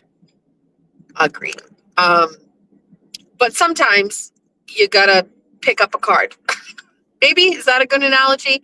Sometimes you just have to think of how to outsmart people, essentially. And as I've gotten older and I've been in a lot of circumstances, I have come up with ways where I can outsmart people and play my own cards. And I can win. And so if you want to discriminate against me and my political affiliation and my attempt to make a donation to the town, well, then maybe the ACLU wants to hear about that. Maybe if you're afraid that you're going to get sued by somebody saying a political party shouldn't do something like clean up a building, well, then maybe you will catch a lawsuit from me saying, I believe I have the freedom to do it. Why don't you just let me fucking do the building? And then all of a sudden, see you on the 14th. Now I just got to order T-shirts that say Somerset Republican Town Committee on them so we can all wear them while we do it. In case you drive by and you see us hanging up bunting and you go beep, beep.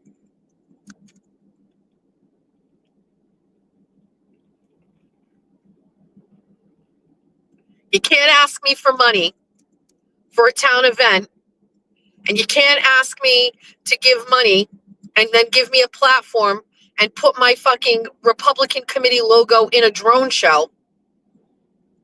And then turn around and tell me that my donation actually would like to be service and then discriminate against me. You can't. You just can't do it. So before we take this any further, think about it and then make a decision. And a decision has been made. So we will be moving forward on our plan to beautify our historic old town hall. Thank you so much. I said good day.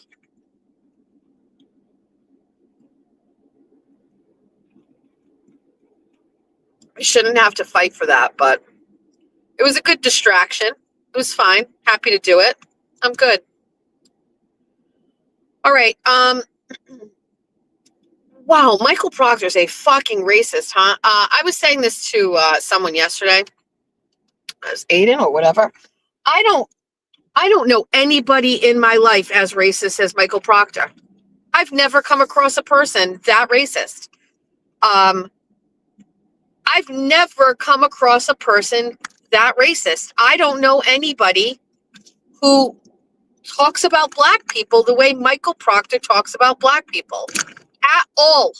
Like, I really thought about this. I was like, okay, how uncommon is this? Now, unfortunately, I think it may be very common, but I just am very isolated. Holy shit.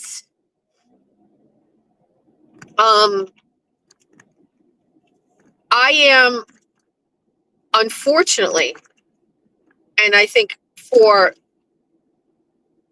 police officers everywhere, I don't know how you can't ask yourself, are all state police like this? Do all of these state police officers walk into buildings and take notice of how many black kids are there and ask where the white kids are? Do all state police officers in Massachusetts who are white respond slowly to calls where black people are victimized? Do all white state police officers call black people the N-word? I wonder if Michael Proctor will be alive this time next year. And I'm very serious when I say that. I wonder if Michael Proctor is going to exit out of this world, or if somebody is going to do it for him. Those are unbelievably, historically vicious statements that seem to be habitual. And I do not know where on the planet Earth you exist with that kind of mentality. I do not know where you live. You don't live here. You don't live in this state. You don't live here. You got to go to another continent, sir. You got to go live in the Alaskan bush by yourself now. Say goodbye to your family, and just go live alone off the land. Where do you go? Where do you exist in a world where that is how you think and feel about? I don't.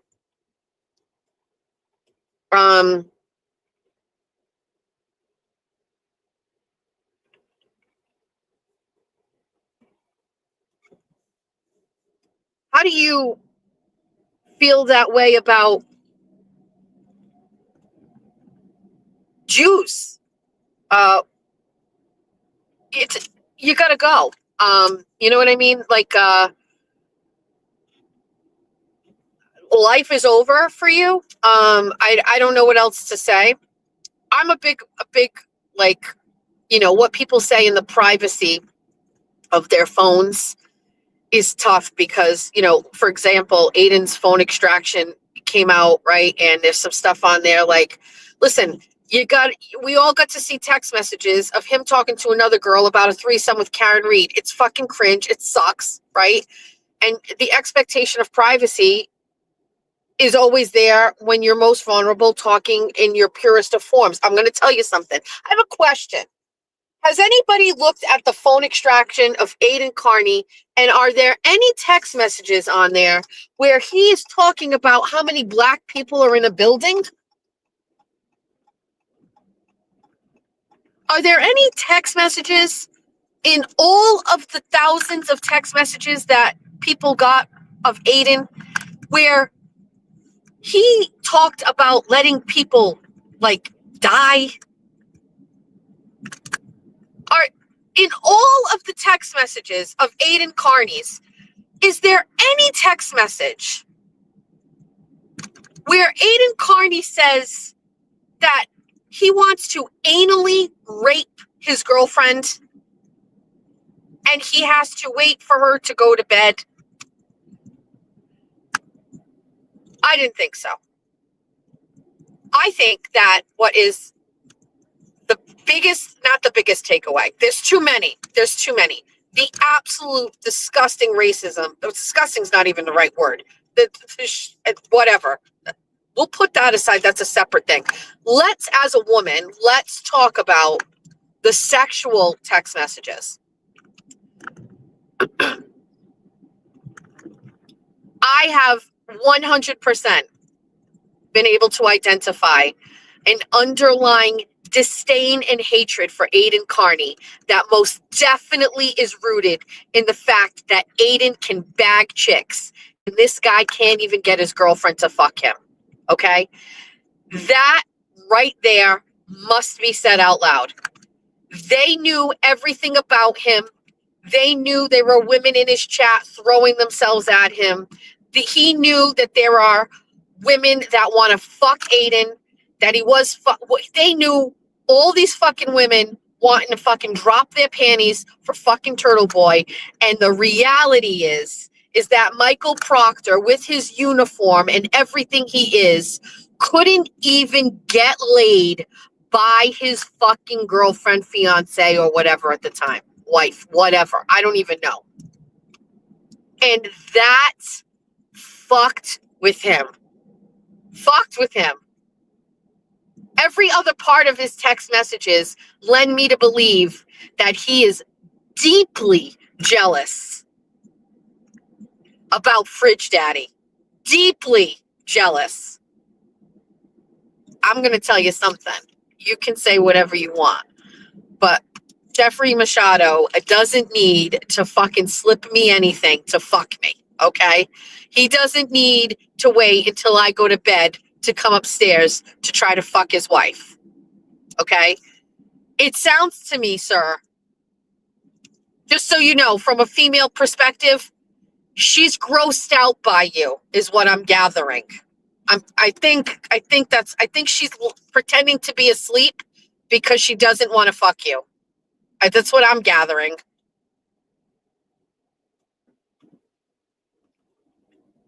I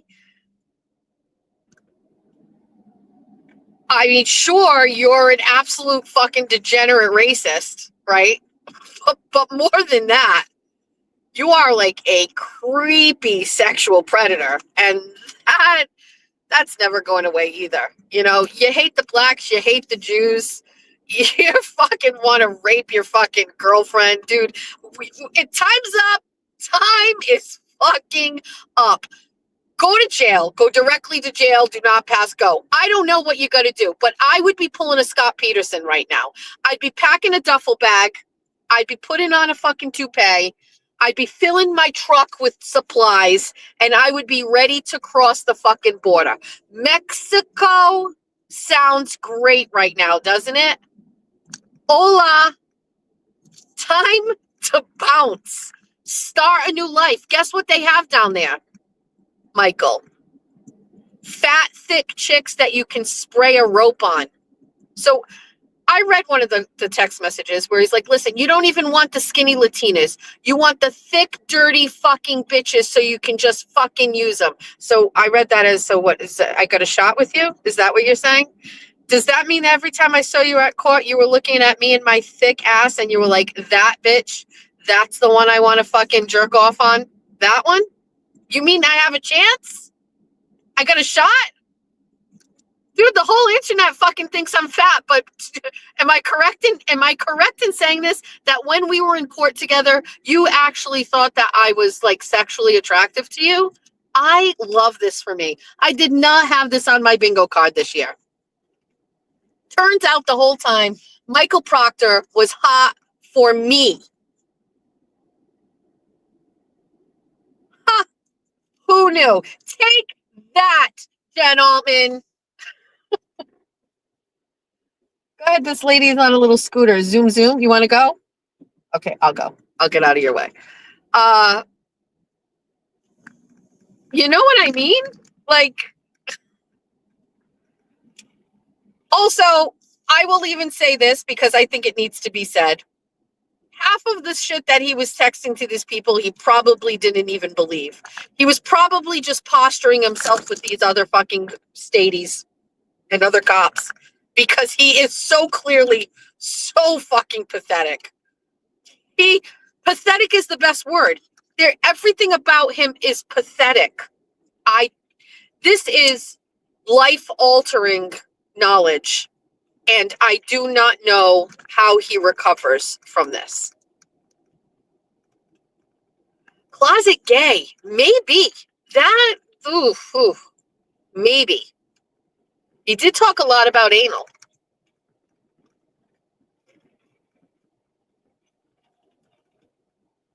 I don't know. It could be. Hi, George. Hi, George. How's your summer? Yeah, it's good. Good. Going on any vacations? Yeah. Yeah. I know. I know. You already did the cruise this year, right? Yeah, Yeah. it's always the first week. Yeah. Good. Everything else good? It's good. Yeah. Yeah. Of course. Great. Yeah. Great. Also busy, but it's summer, so I hope it slows down a little. Good. Of course. That's all right. I agree. I know. Yeah. Summer's here. Relax. Just wanted to say hi. Nice to see you. Bye. That is George Austin, our only reporter, the one who I say is in the pocket of all of the fucking politicians. He's a nice guy, but I mean, sir, you're owned by them. It's okay. He's very nice. Anyway, so my thing is we've only seen, I'm going to say, the most triggering. These are not all of the text messages, correct? When can we see them all? When do we get to see them all? Listen, I think reading these text messages has listen, I'm going to be very honest. The first thing I thought is he's talking to another cop. Man, are all cops like this? And how easy is it for them to get roped into this kind of thing, especially if they're talking to a superior or whatever, blah, blah, blah, blah. Now, we're coming off of the Black Lives Matter movements and lives, and, police are and have been wrongfully put in some really difficult situations. And I am obviously pro-police. I am anti-Black Lives Matter, in case you didn't know that. And George Floyd was a drug addict, drug dealer. So there's that. So I don't want to get too political, but I think a lot of police officers went through a lot of shit for a lot of stuff that wasn't even true. That was all cultivated by the Biden administration. Whatever. Anyway. However, I rightfully have the ability to turn and pivot from that and say, how bad is this culture? How bad? This is one that we just got to see because of another case of another situation going on, but how bad is this? How rampant is this behavior? How frequent are text messages like this being sent? And I think we have every right to ask that question. Every right to ask that question. These are people that are in positions of power that impact and affect everyday lives of taxpayers. And I think that this is cause for a much broader investigation into the culture of the Massachusetts State Police, because technically we've seen two cops. Okay. I heard the audio, correct. So we saw the text messages, but it's an audio text message. Channel 10 played it last night on the 6:00 news. And I was like, holy shit. I always have the news going on in the kitchen when I'm cooking dinner. And I was like, oh my God, it's his voice. Oh my God, this was an audio. So, listen, the best place for this to happen is the state of Massachusetts, because the liberals hate cops. So crack open the Massachusetts State Police, start sending all of these people to fucking a real kind of training, use Michael Proctor's text messages in the fucking training and say, this is exactly how you can't be. If you are this person, we need to know, and you need to get off the department. There is audio. Yes, there's audio. I heard it on my nightly news. I don't know. Somebody I'm sure has it on the internet, but it was on the news. Yes. Wait, yes, you didn't hear it?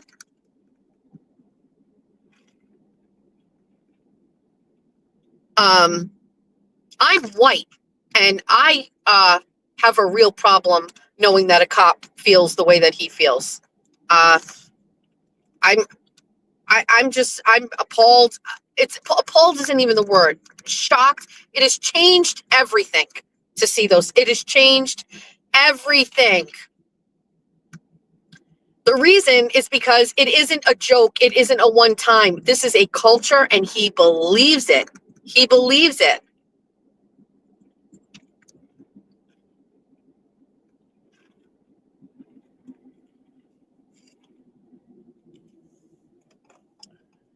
So I think there just needs to be, I mean, I think I'm just patiently waiting for more. I would like more, essentially.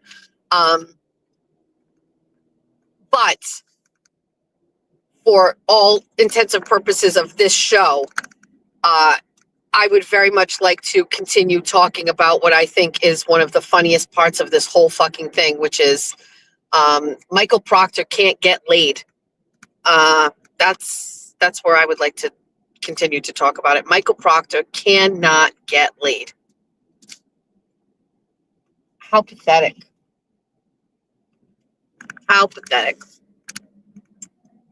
We can talk about this all more later. When's Aiden doing a show about it all? What did he have a show last night? Love to get his take on it. First thing I said though was, so we got two different people involved in this thing's phone extraction. Aiden Carney and Michael Proctor. Who's the scumbag? Who's the real scumbag? Is it the guy that you guys are all out there chastising and fucking dragging through the court system and trying to fucking put him in jail? Is he the scumbag? Oh, when the curtain is pulled back and when you can see people when nobody's watching, who's the scumbag? Oh, the police are. Who's not the scumbag? Aiden Carney. Funny how that works out. Funny.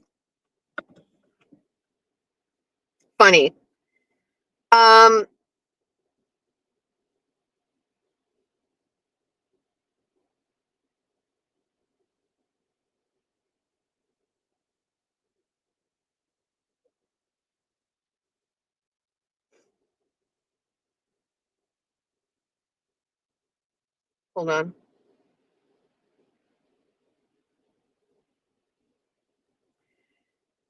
Yeah, so just absolutely wild. Absolutely wild. I also wanted to, what is this? Jeez.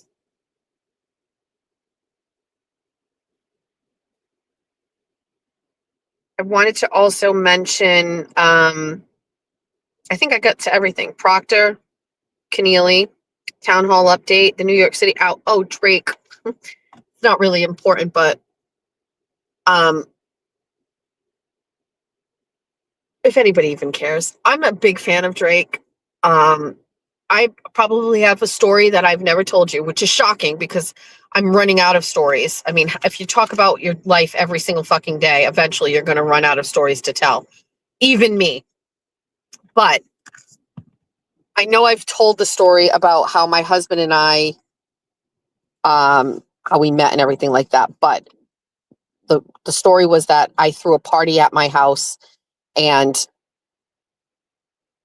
short version is I met my husband on Memorial Day. He came with a guy that I was set up on a blind date with my sister. My sister set me up on a blind date with a guy named Alan Carpenter, and it didn't work out. And he came to my sister's Memorial Day party cookout with Jeff Machado, and I met him there. And according to my husband, he looked at me across a fire And he was like, I am in love.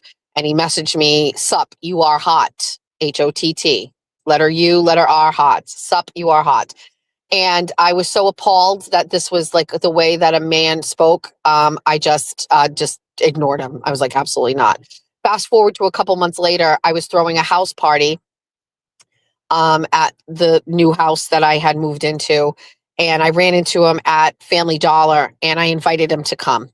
And I said, why don't you come by, bring Alan or whatever. And I just figured the more people, the merrier. And he showed up and we ended up like making out that night or whatever. But there was a part of the night that I've not told. So there were a bunch of different people from all over my life there. There were old friends. There were coworkers. There were people from when I owned my businesses with Ron. It was basically like Jason and I had ended our relationship. I lost my home to foreclosure. I left Victoria's Secret. I had a little bit of money and I was just really excited to spend the fall with my kids. I mean, the summer with my kids and start my life over, right? I was not sad about the loss of all those things anymore. I was in a great place. And so I basically invited everybody I knew. So it was like all these weird creatures at my party. Like none of them were connected. And it was really like everybody was kind of like just from all different parts of my life, including Jeff. And I was kind of lonely at the party because everybody was talking to everybody else and I was the hostess and it is what it is. I had a computer and that was where we were playing music and I had LimeWire things on there, but I also had some CDs and I had the Drake Take Care CD. And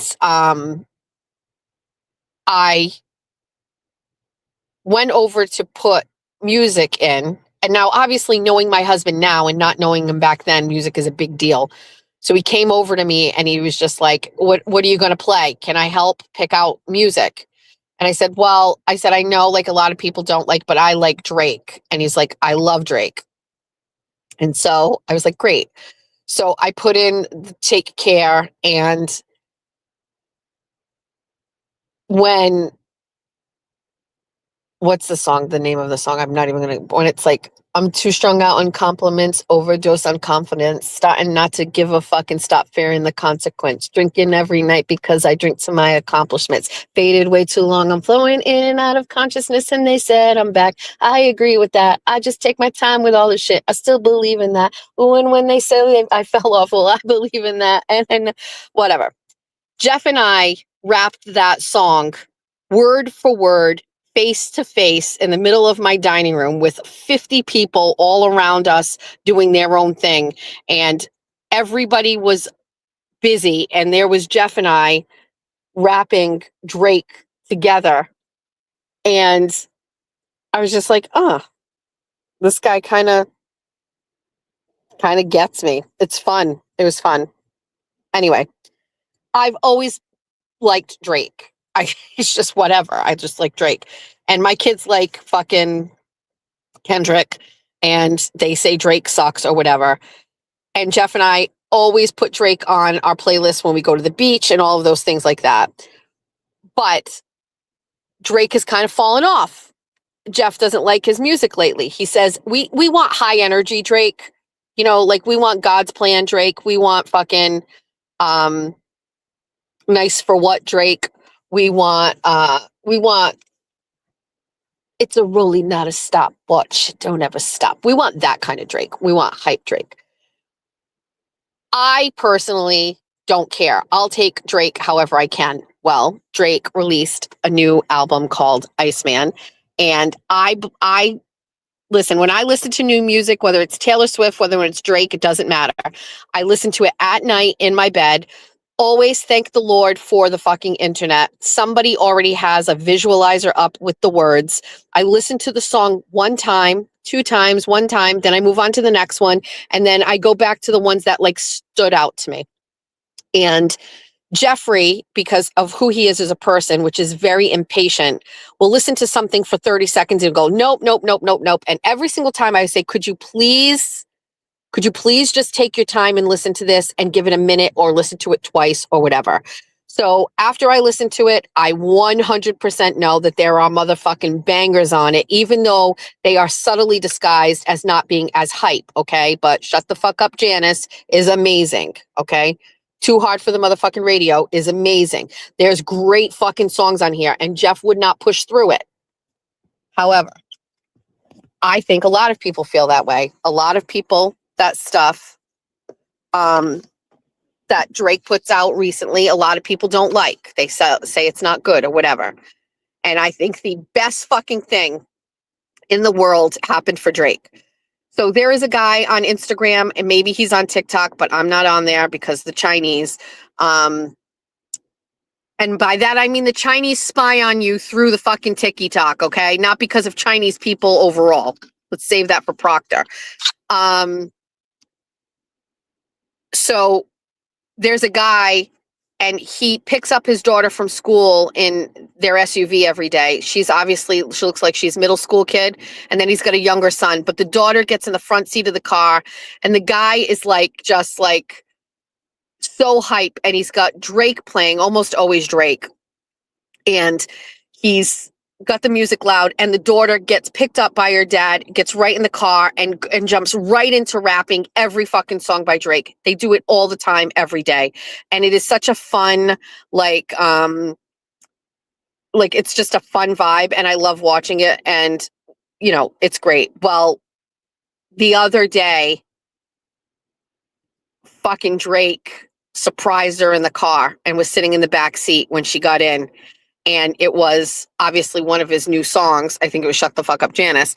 And I'm going to tell you, I must have watched this video no less than 40 times. I just watched it on repeat. I went back to it, and it's going to go viral if it hasn't already. He actually bought the father a fucking Cadillac SUV, a brand new one. He sat in the car. They did a couple songs. They took pictures or whatever. And it is like the exact rejuvenation that fucking Drake needed. I needed something from him. You know what I mean? To sell it to Jeff. And it's so good. It is so, so good. And the song is actually I think the more you listen to it, it's really, really great. So anyway, I love Drake. And I love his new album, and I've listened to it all, and I really love it. And it's funny, but when we were down for the wedding, a couple of the guys that were in the wedding party, they were like, it's Iceman season. And I was like, yes. And I knew all the songs, because I'm a cool mom like that. And anyway, I like Drake, and I'm glad he's got a good album out, and it's enjoyable. That's all I really have to say about Drake, but I just wanted to say it. What's going on? Hold on. Who's Luna? What's Luna saying? Is Luna going off the rails? I don't know who this person is. Luna, what? Taco Tuesday? Luna, what's Luna saying? Hold on. I'm going to scroll back up and see.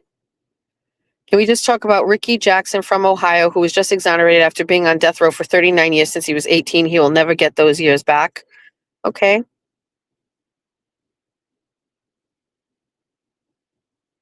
All right. So that's it. I love it.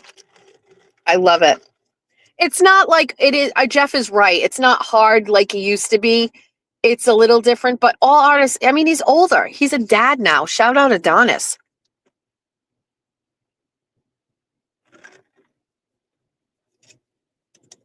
Yes, Drake is in the back seat of the SUV.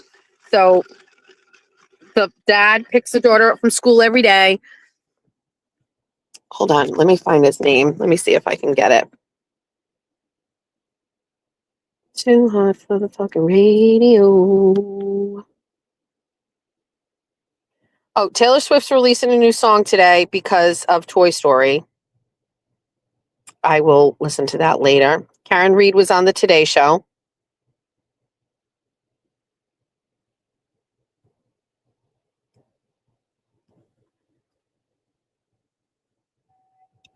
Oh, hold on.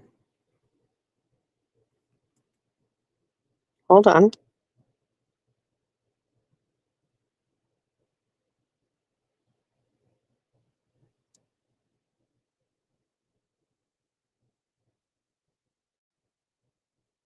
Hold on, let's get it.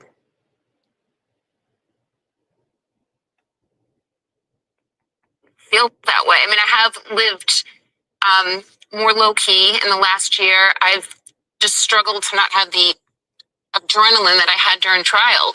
But I have no interactions, no matter where I go. The grocery store, a restaurant, Newbury Street in Boston, any hotel or restaurant I eat at.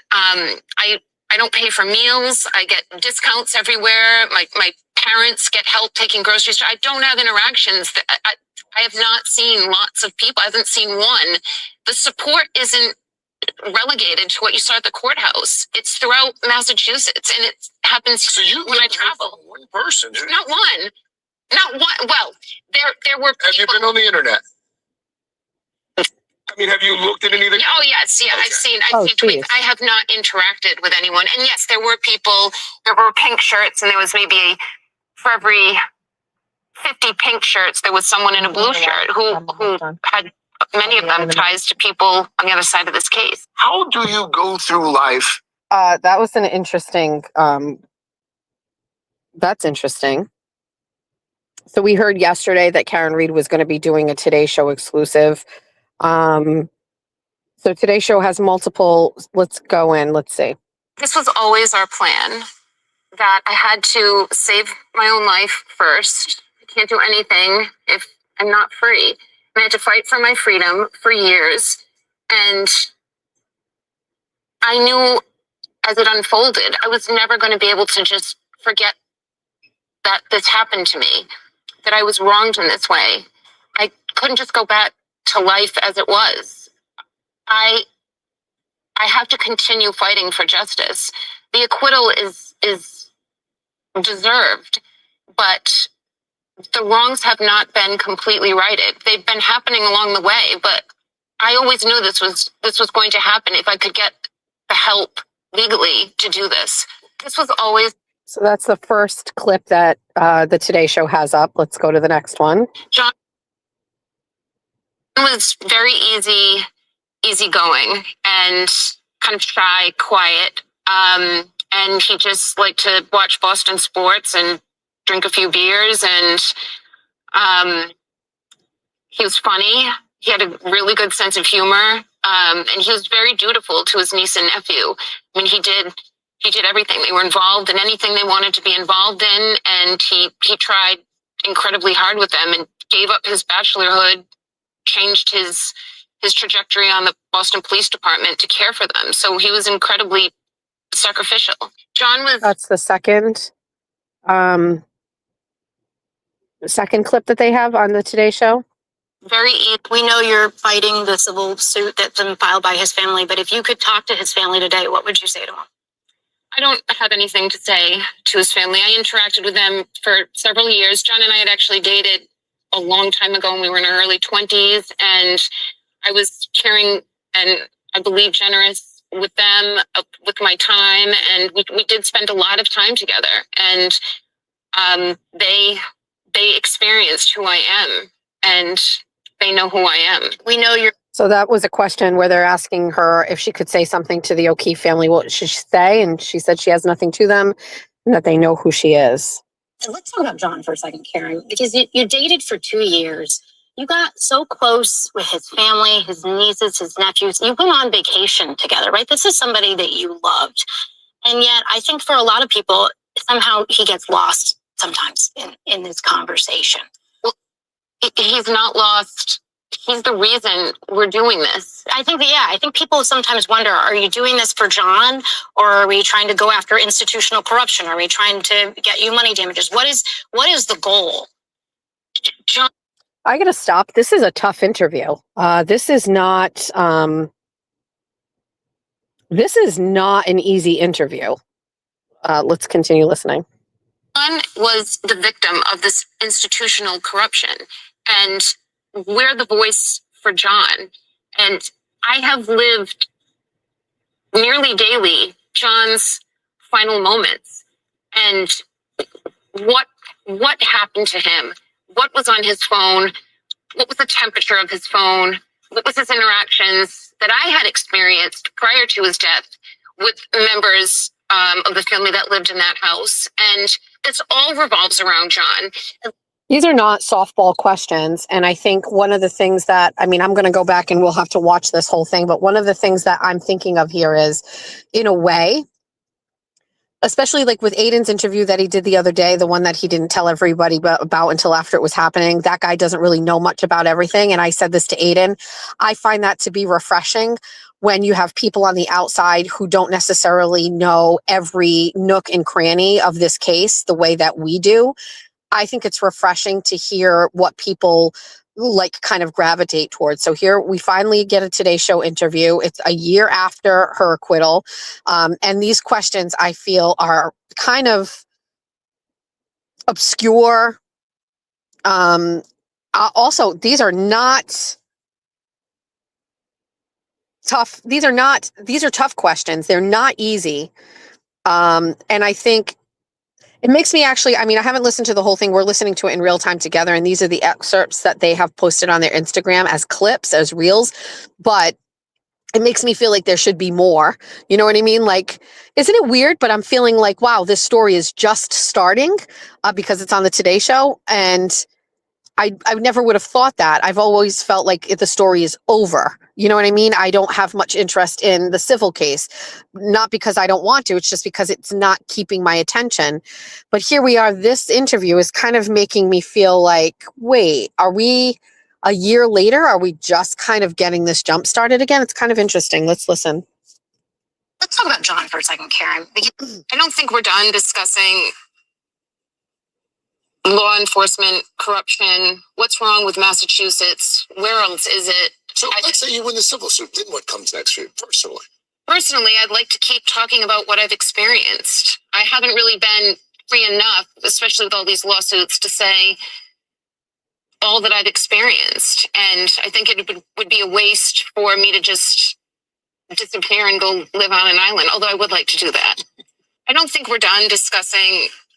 Let's talk about John for a second. What was on his phone? I just want to look at this What one was the second. temperature of his phone, of the family that lived in that? I don't think we're done discussing. So she's got Alan Jackson on the side of her in this interview. So you guys should get over to the Today Show. These clips are on Instagram. I'm sure the rest of it is out there. I think like most of us, we don't watch the Today Show on the television screen anymore like we used to. So find it online. We know But there's quite a few clips that have just been posted. And I think that's, I think she looks great. She's got some serious hair and makeup going on. She looks just like Karen. So, let's see. You did say you aren't going to cover this unless something newsworthy comes out. Well, so I like to be very honest about this. So I knew almost everything about the Karen Reed trial 1 and 2. I was fully immersed in it. I was very comfortable with my knowledge of it. Honestly, thanks to Aiden Carney and all of his Canton cover-ups, you know, I followed I think the first one I ever saw was like number 7 or something like that. And then I read 1 through 7 all in one shot. And then I've read I've read every other one since. And that sheer depth of knowledge, you know, I'd like to think that those of us in this ecosystem of Turtle Boy, you know, walk around with the knowledge about this case, sometimes more than we ever needed to. The civil case.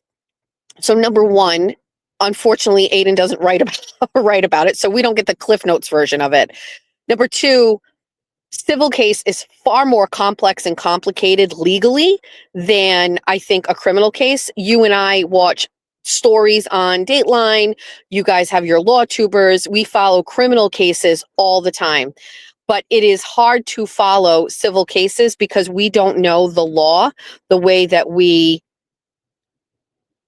know the law in a criminal case. You know what I mean? Does that make sense? So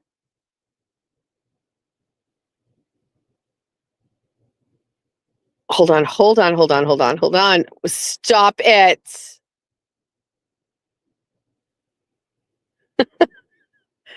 What is up, Alan Carpenter? Uh, Alan, you missed the day where I talked all about you. If this is really Alan, I can't be sure. Who knows? Carpenter LLC. I would have to. Let me check. Actually, let me make sure. That's so funny. I doubt it is him, but let's authenticate it, shall we?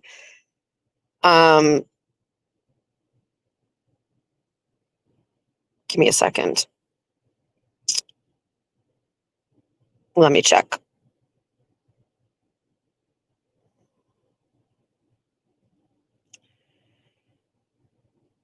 I can't tell.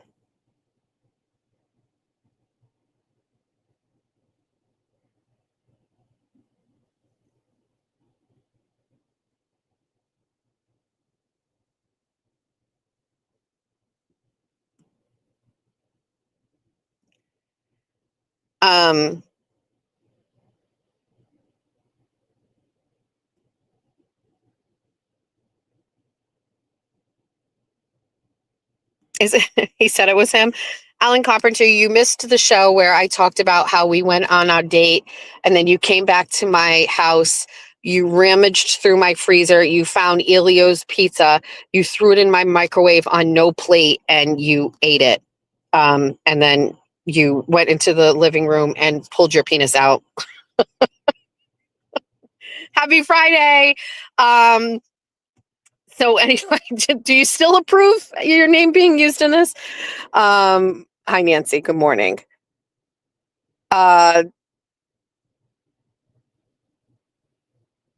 All right, you, Lori, thoughts and prayers, Lori. You get one chance at a comment and then you got to go.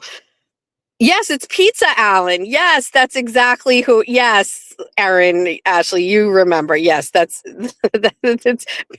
definitely Pizza Penis Alan. It was a long time ago, everybody. Give him some credit. It's fine. You remember the story. Yes, it is. That's that Alan Carpenter is the reason I married my husband. It's just I'm dead. I still actually can't authenticate that that's even him. Just because you say you're Carpenter LLC doesn't necessarily mean. Of course everybody remembers. How can you forget the story? How could you forget it?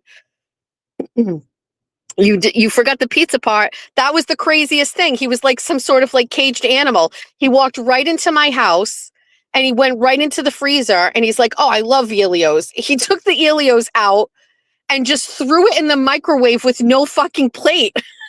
Just like, oh dude, I was anyway. Good morning. No, you don't want pizza. That man was hungry. Yeah, hungry for his dick to get sucked. No plate is so fucking like feral. I can't even begin. No plate. There's fucking cheese everywhere. I'm good.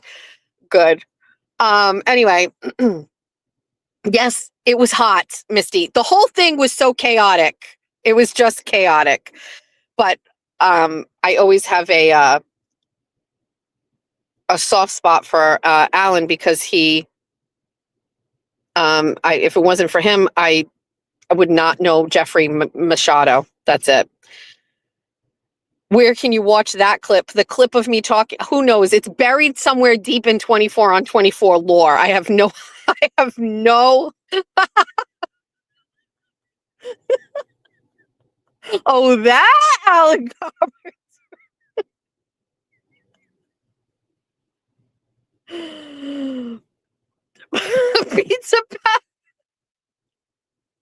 Pizza Penis Alan was a matchmaker and he didn't even know it. This is actually so hysterical.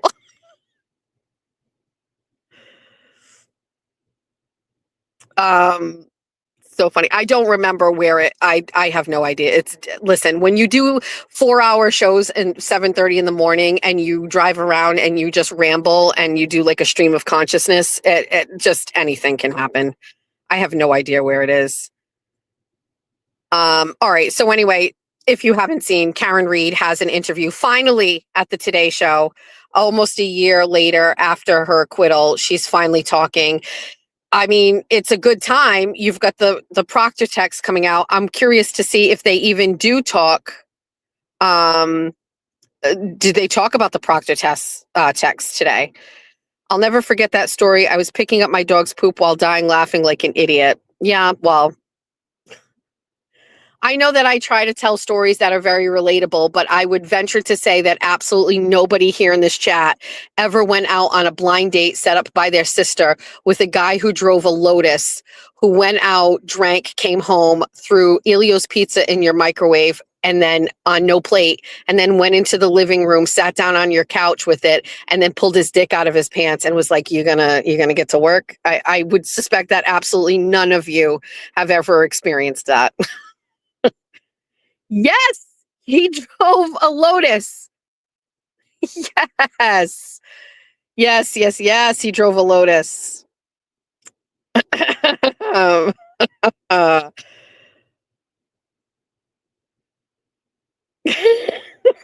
close.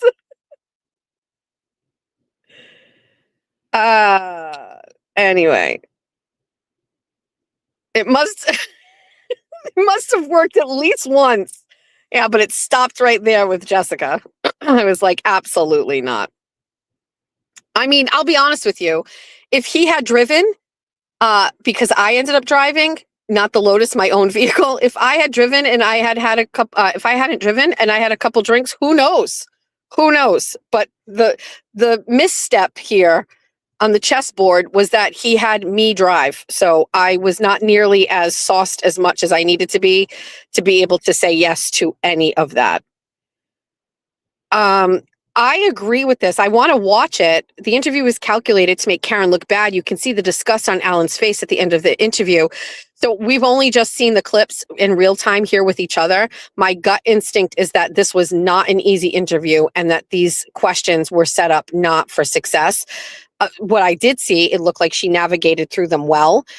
She's a tough bitch. She's not going to be able to, whatever, but it'll be interesting to see the whole thing in context and then also see like what other people are going to say.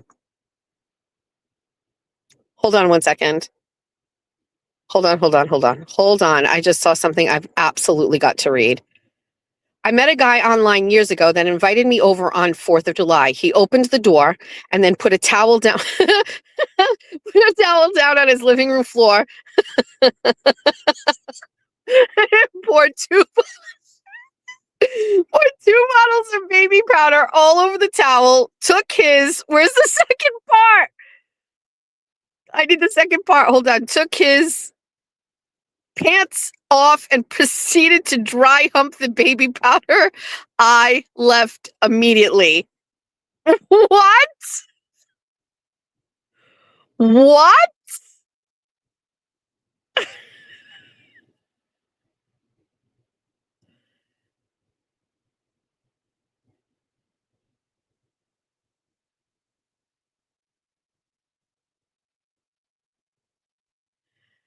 I know you don't care, but I do. I love listening to your show, but it's the only time I get to watch Summer House Reunion. So I'm going to catch you on rerun today. Hope you're doing okay, sweetie. Michelle, I do care. Thank you very much. I do not know what Summer House is. Somebody please tell me what it is. And shout out to anybody that's watching it on the replay. There's always a great replay crew. Hi to all of you, whenever you may be watching this. What's Summer House? All right. I'm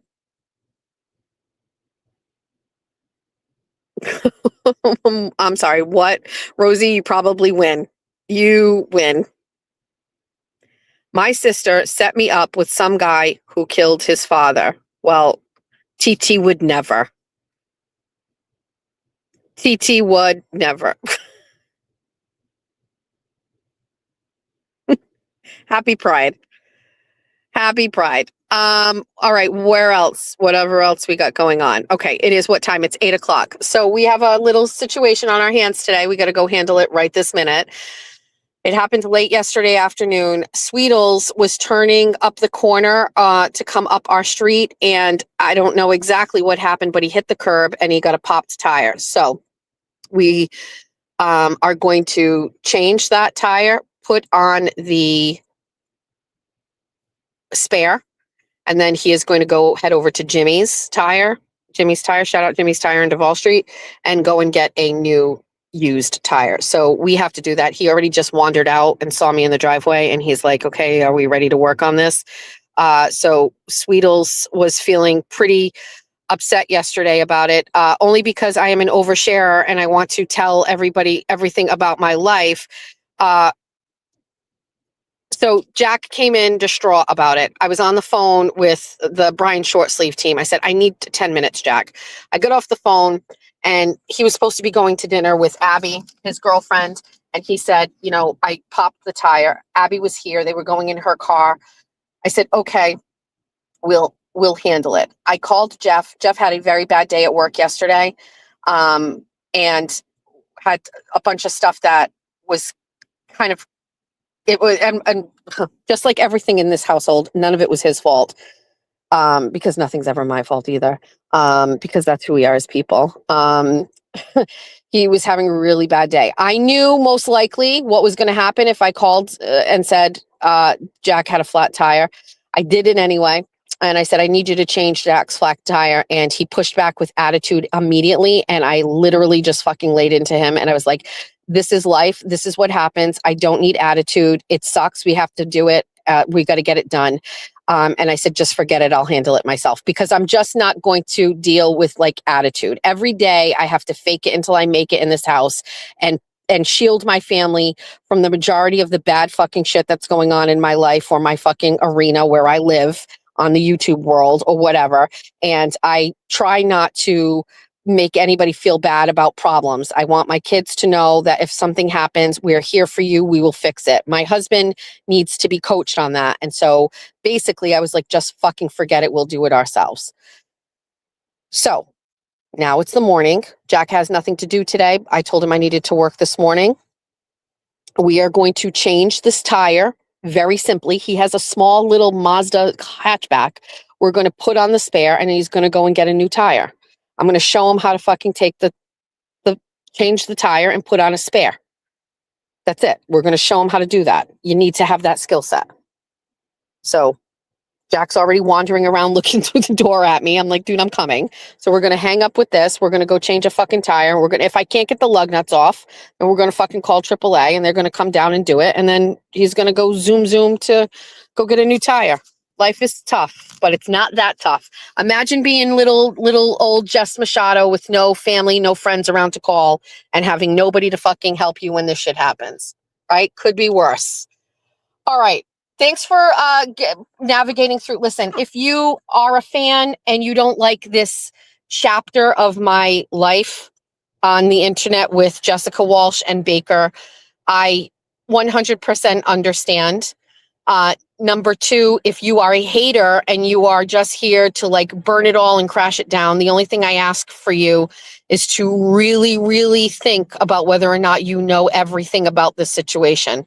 I would venture to say you don't. Number three, this is not real life for a lot of this stuff that we're talking about. Broken Baker is not hurting or anything bad is happening to him by me making fun of his accent. Okay. So everybody needs to just chill out and fucking relax. And number four, Jessica Walsh has been a problem for many people, has not been a problem for me. But I am hearing the advice of other people and I am taking it. It is not a coincidence. It's all coming to a head. It was eventually going to all blow over. It is what it is.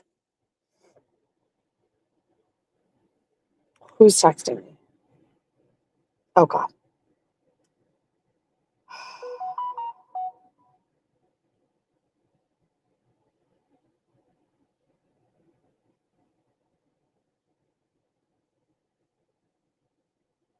Okay. That's it. In the beginning, by the way, I just want to make sure so we frame it properly. In the beginning where I was just like, I was nice to these content creators and then they weren't nice to me and I was nice to them and then they weren't nice to me. Just make sure if you ever retell that or regurgitate that somewhere, it's not being said with just as like, wah, wah, wah. It's not that at all. It's like, fuck those people. I was nice to you fucking people and you weren't fucking nice to me because you're not nice people. Make sure you fucking add the context of how I feel about it. I'm not apologizing to anybody. And I never tell Aiden what to do either. So I respectfully decline. I am not apologizing to him. I don't care. I don't care. And I very much like Aiden, but there's a lot of things and missteps Aiden Carney has done as well. Oh, I never said about Melanie Little. I've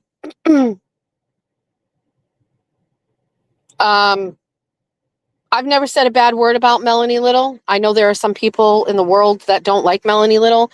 Two things about Melanie Little. She shared my tweets when I was covering trial one that literally got me thousands of followers. And number two, she understood that we were both being attacked by the same kind of person in the same kind of way. And we were kind of like, kindred spirits in that respect to that. And so I have a lot of respect for Melanie Little.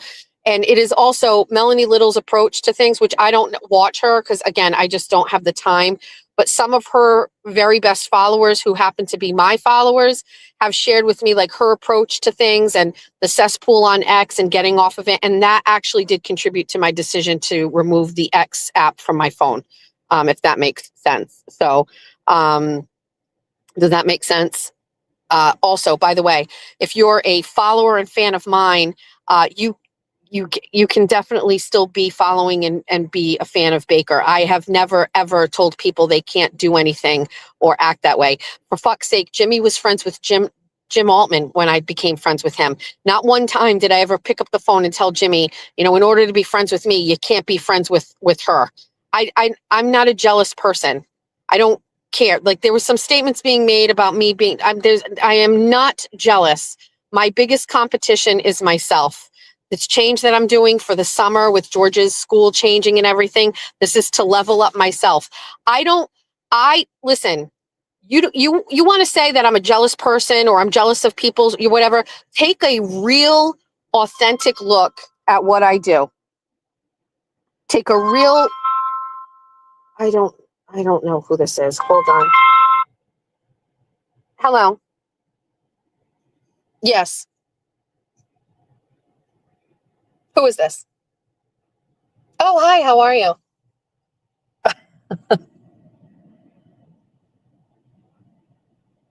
I don't even know what the first thing was that was mentioned. What was the first thing that was mentioned?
So that was Alan Carpenter.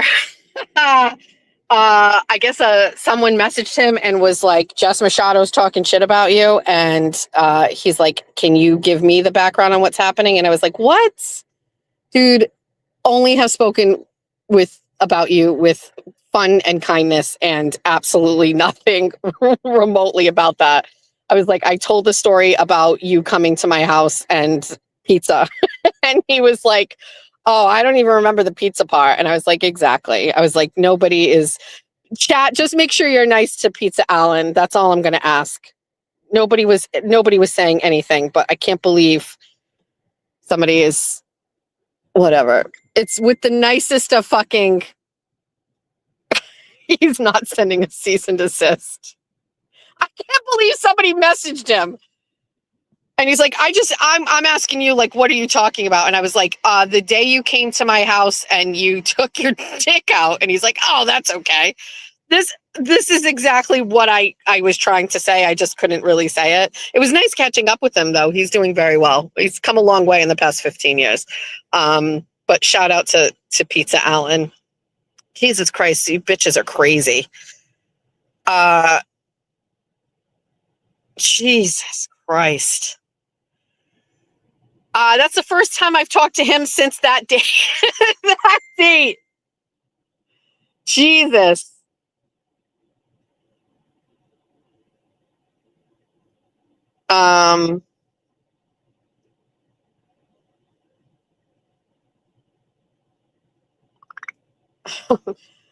One of my followers, Holly, said, listening to your show this morning, it seems to me you're the person who takes in stray puppies. Give them the love they need or crave. Eventually you get bit. Unfortunately, that happens a lot in this world of the internet. You try to make everyone you meet happy and feel loved and needed, and people take advantage of your kindness. To me, anyone that shows sex text with anyone after a breakup is just being nasty. She backhandedly put you in her drama using your friendship. I love your shows. I love how most of the time it's about nothing, which is awesome. I hope you don't take this negatively, and it's not meant that way. Keep on keeping on. Not telling you what to do, but sometimes you got to free those puppies so you can have peace and be free of others and the drama. I 100% agree with her. Thank you for that message. I 100% agree. It does feel good to be free of peace with all of it. Smarty, very, very smart. Thank you, Queen. Shout out to Pizza Allen.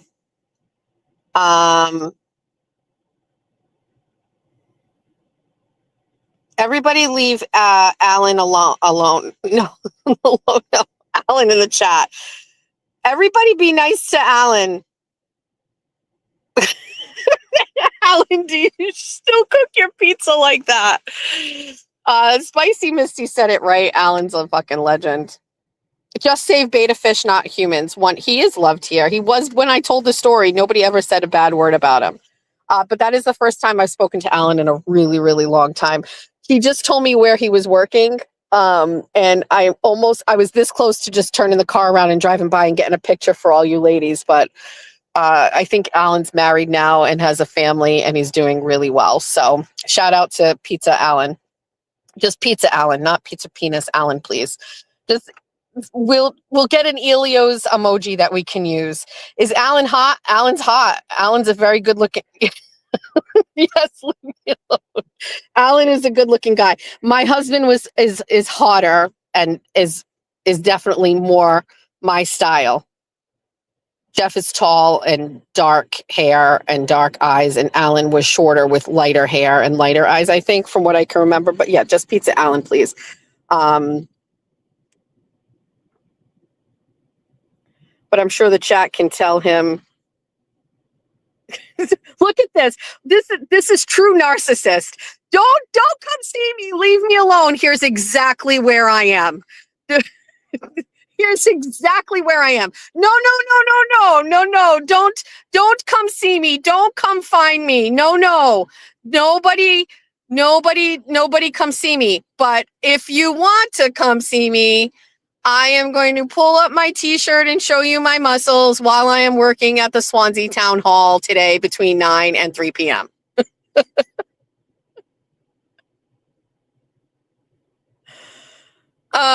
He knows most of us are local. You know, bitches are going to go $10 Venmo to any whore that goes and gets a picture of Alan up on a fucking scaffolding. You know the ladies are going to go drive 100%. It's his funeral. He did it. I would have never doxed him and said where he was. This is all his fucking fault. But if you are in the chat and you were here for the original pizza story, please let Mr. Carpenter know how it was said with kindness and affection and fun, and we love him here. If he wants to be my new pet, wait.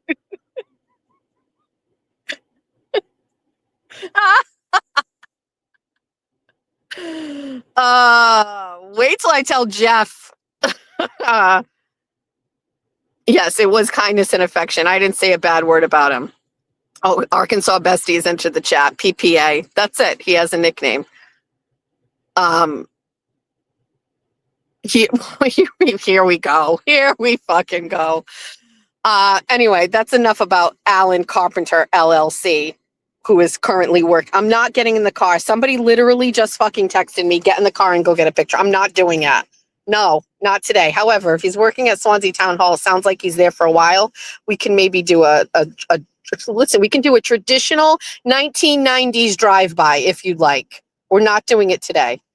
It's just Pizza Alan, not Pizza Penis Alan, just Pizza Alan.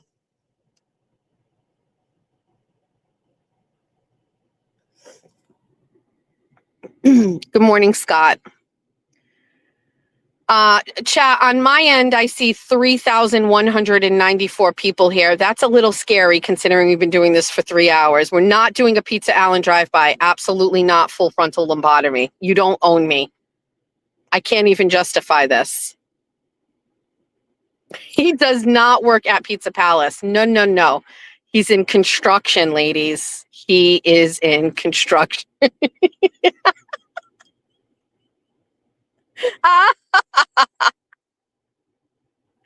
He's in construction. This is so funny. I hate that I don't want to see him too. Fuck all of you. We're not doing it today. No, we're not going to the casino. You're all degenerates. You know what? Fuck all of you. I know exactly why you're here every day, because I fucking subscribe to that fucking part of your fucking subconscious that you want to be. Yes, Alan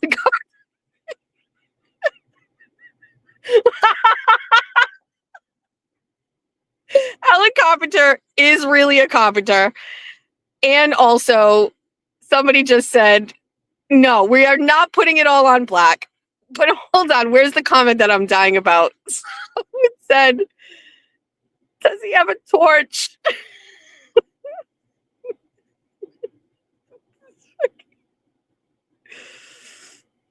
Oh, wait till I tell TT what happened. TT called and wants to do a drive-by to see pizza. TT did not like Alan. She was like, you're a mom. You cannot date this guy. It is not stuffed crust. You girls are whores. I have stuff to do. Sweetles needs me to fix his fucking tire so he can go on his way and do what he needs to do. I got to get in front of my computer. You guys are problematic.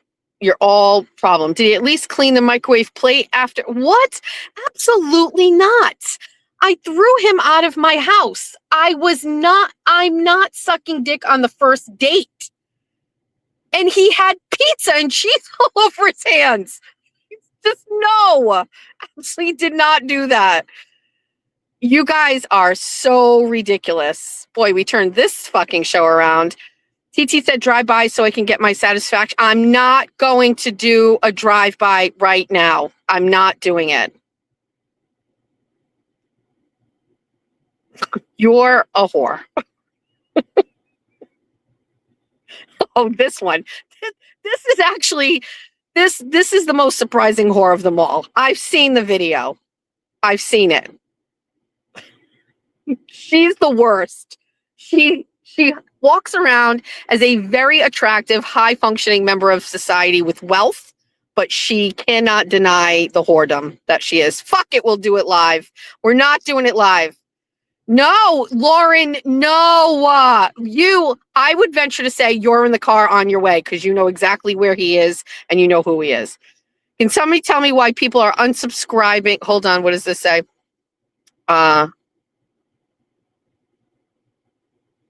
Remember when JM's sex tape was posted? Who? Who had a sex tape? I don't know who that is. It was a Lotus. It was had a racing stripe on the front. It was burgundy with yellow, if I remember correctly. Yes, I said it with kindness, affection, and giggles. I mentioned this before. My husband was friends with Alan before me. My husband and Alan vacationed together in St. Martin. And when my husband got a divorce from his first wife, Alan was like, I think, kind of like a really good lifeline for my husband to go out and, get over, like the loss of his marriage and stuff like that. And then like in just this, way it all worked out, my sister, her husband was also friends with Alan. And so, I met Alan through my sister, and then I met my husband through Alan. I understand this one. Again, this is whore talk. This right here, hot honey dipping sauce, this is code for whore talk, okay? She knows it and I know it. Here we go. Can someone tell me why people are unsubbing? Is it because of Baker and J7? People are unsubbing because they have free choice and they can do whatever they like. And if they would like to unsub for me, they are absolutely more than welcome to do that. I have found that when people unsub, they still watch, but it's just more of like a statement. Like they'd like to say, like, it's a statement. I'm unsubbing from you. We like to see the needle move and your numbers go and things like that. And so when people do that, it feels like validating for them. It is also a way for them to like show support for someone else. And that is totally fine and okay, as Mike Minogue would say. I've been through a mass exodus of people. It has happened before. It's probably going to happen now. It will happen again because when you do this for a living and you say what you think with a free choice and no abandon, is no abandon the right way? It's bound to happen because you can never make everybody happy. I will tell you, I feel happy about everything I said this morning. I stand on exactly where I am with people. I wish other people, including Baker, had treated me with the kindness that I treated them. The Horizon social chart isn't a gimmick or a joke. It's not a skit. It's not a bit. It is legitimately how I govern my life. People stay above the horizon line to start because that's how I start with them. And it is only through interactions with those people where they move and then my behaviors change. But it is not like some sort of a gimmick. The Horizon social chart is legit. It's how I feel. It's how I govern all the people in my life. And it's been in place for a very fucking long time. So, you know what I mean? Baker was above the Horizon social chart until I heard he said I was a racist and I had no talent and he would never collaborate with me. And people who collaborated me with were fucking stupid. Then you move down on my Horizon social chart, but I kept that private. Okay. And if I want to make fun of you publicly, I fucking have absolutely right, because before I ever said a bad word about you, you were in the fucking shadows saying bad words about me. And I don't care if it was in the shadows and it wasn't public. It doesn't matter.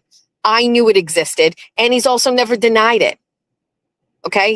In my messages to him, he owned it. So listen, are you back? Farewell, sweet prince. So that's it. And I've also, can I be honest with you? I gave this exactly the amount of time that I'm going to give it, and we are not going to discuss it again. If that guy wants to go on a crash out for forever or for 5 more episodes and just talk about me, I'm sure it is great for him. I love that for him. Let him do it. He has absolutely right. By the way, I don't tell my bunnies what to do, but don't go in the chat and be like, you shouldn't do. Let him do what he wants to do. It's his channel.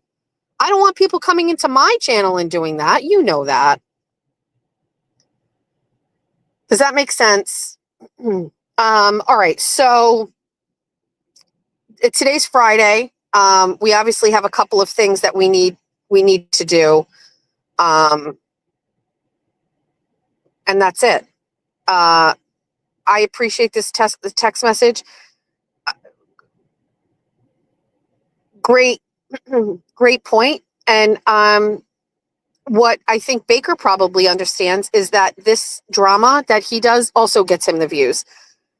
This person is saying that the show that he did last night, All About Me, has 4,000 views, and that is more views than any other regular show that he does. That is all great for him, and that's how it should go. If you put it all out there and you're going to get angry and you're going to insult someone and lie about them, at least get the views for it.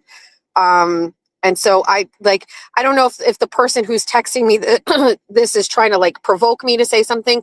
Like that's how it goes. You get the views and that's it. That's good for him. So I don't get mad about that.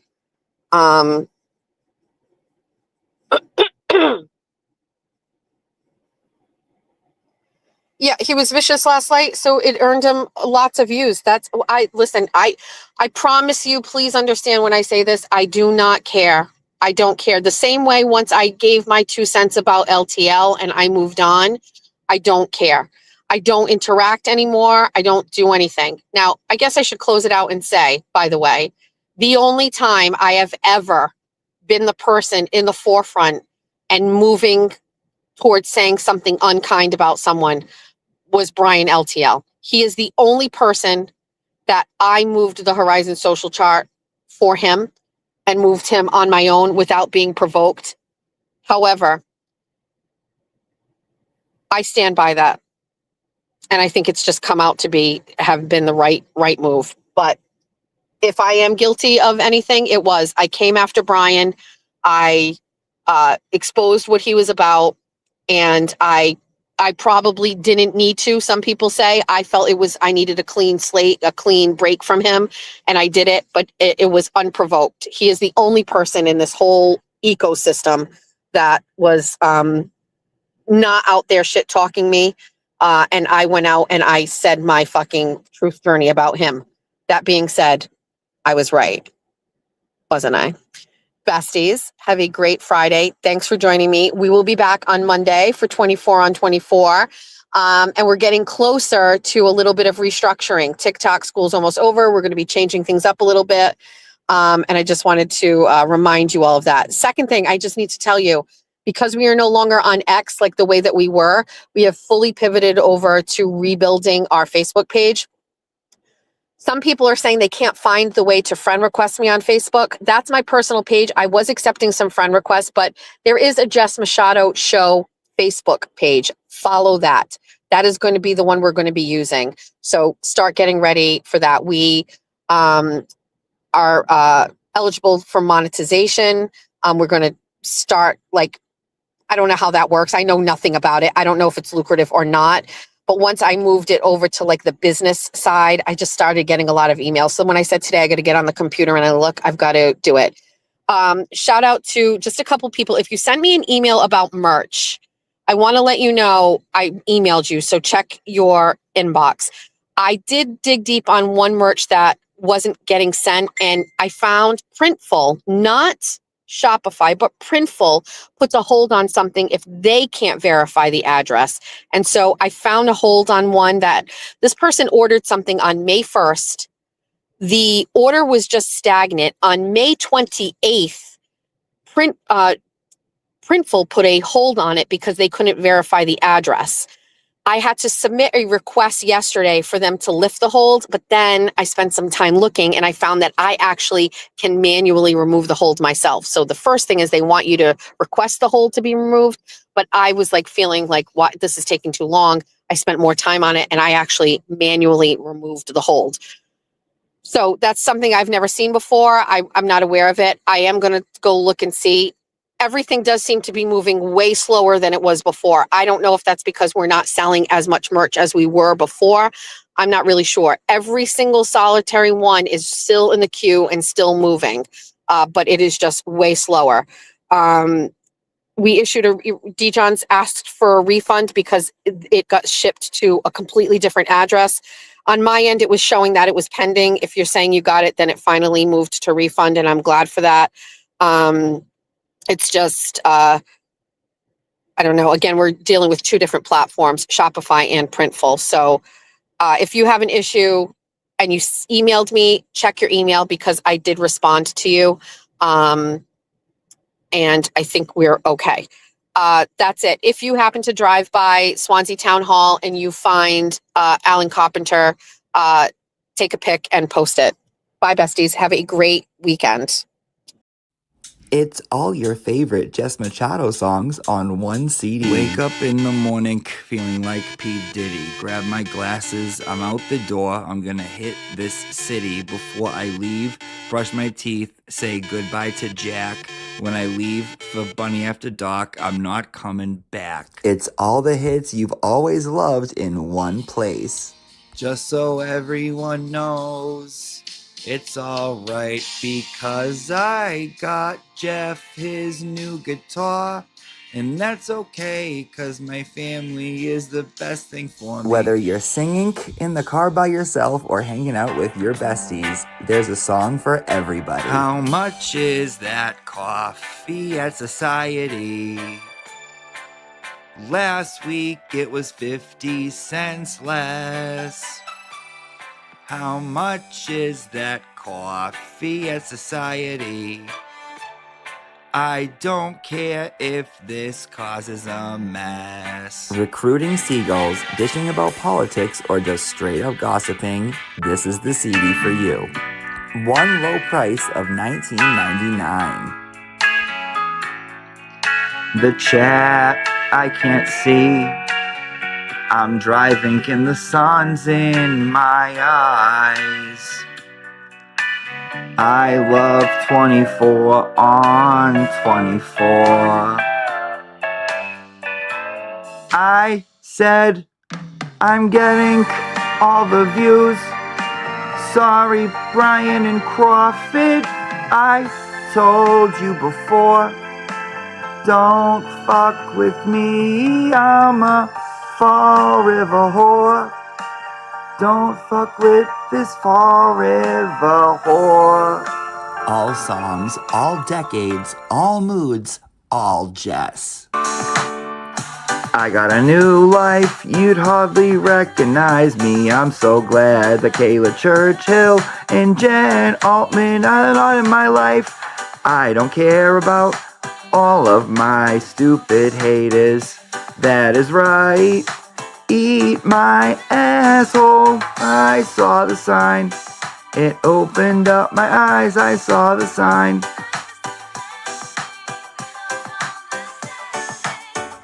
Get out of bed and call today.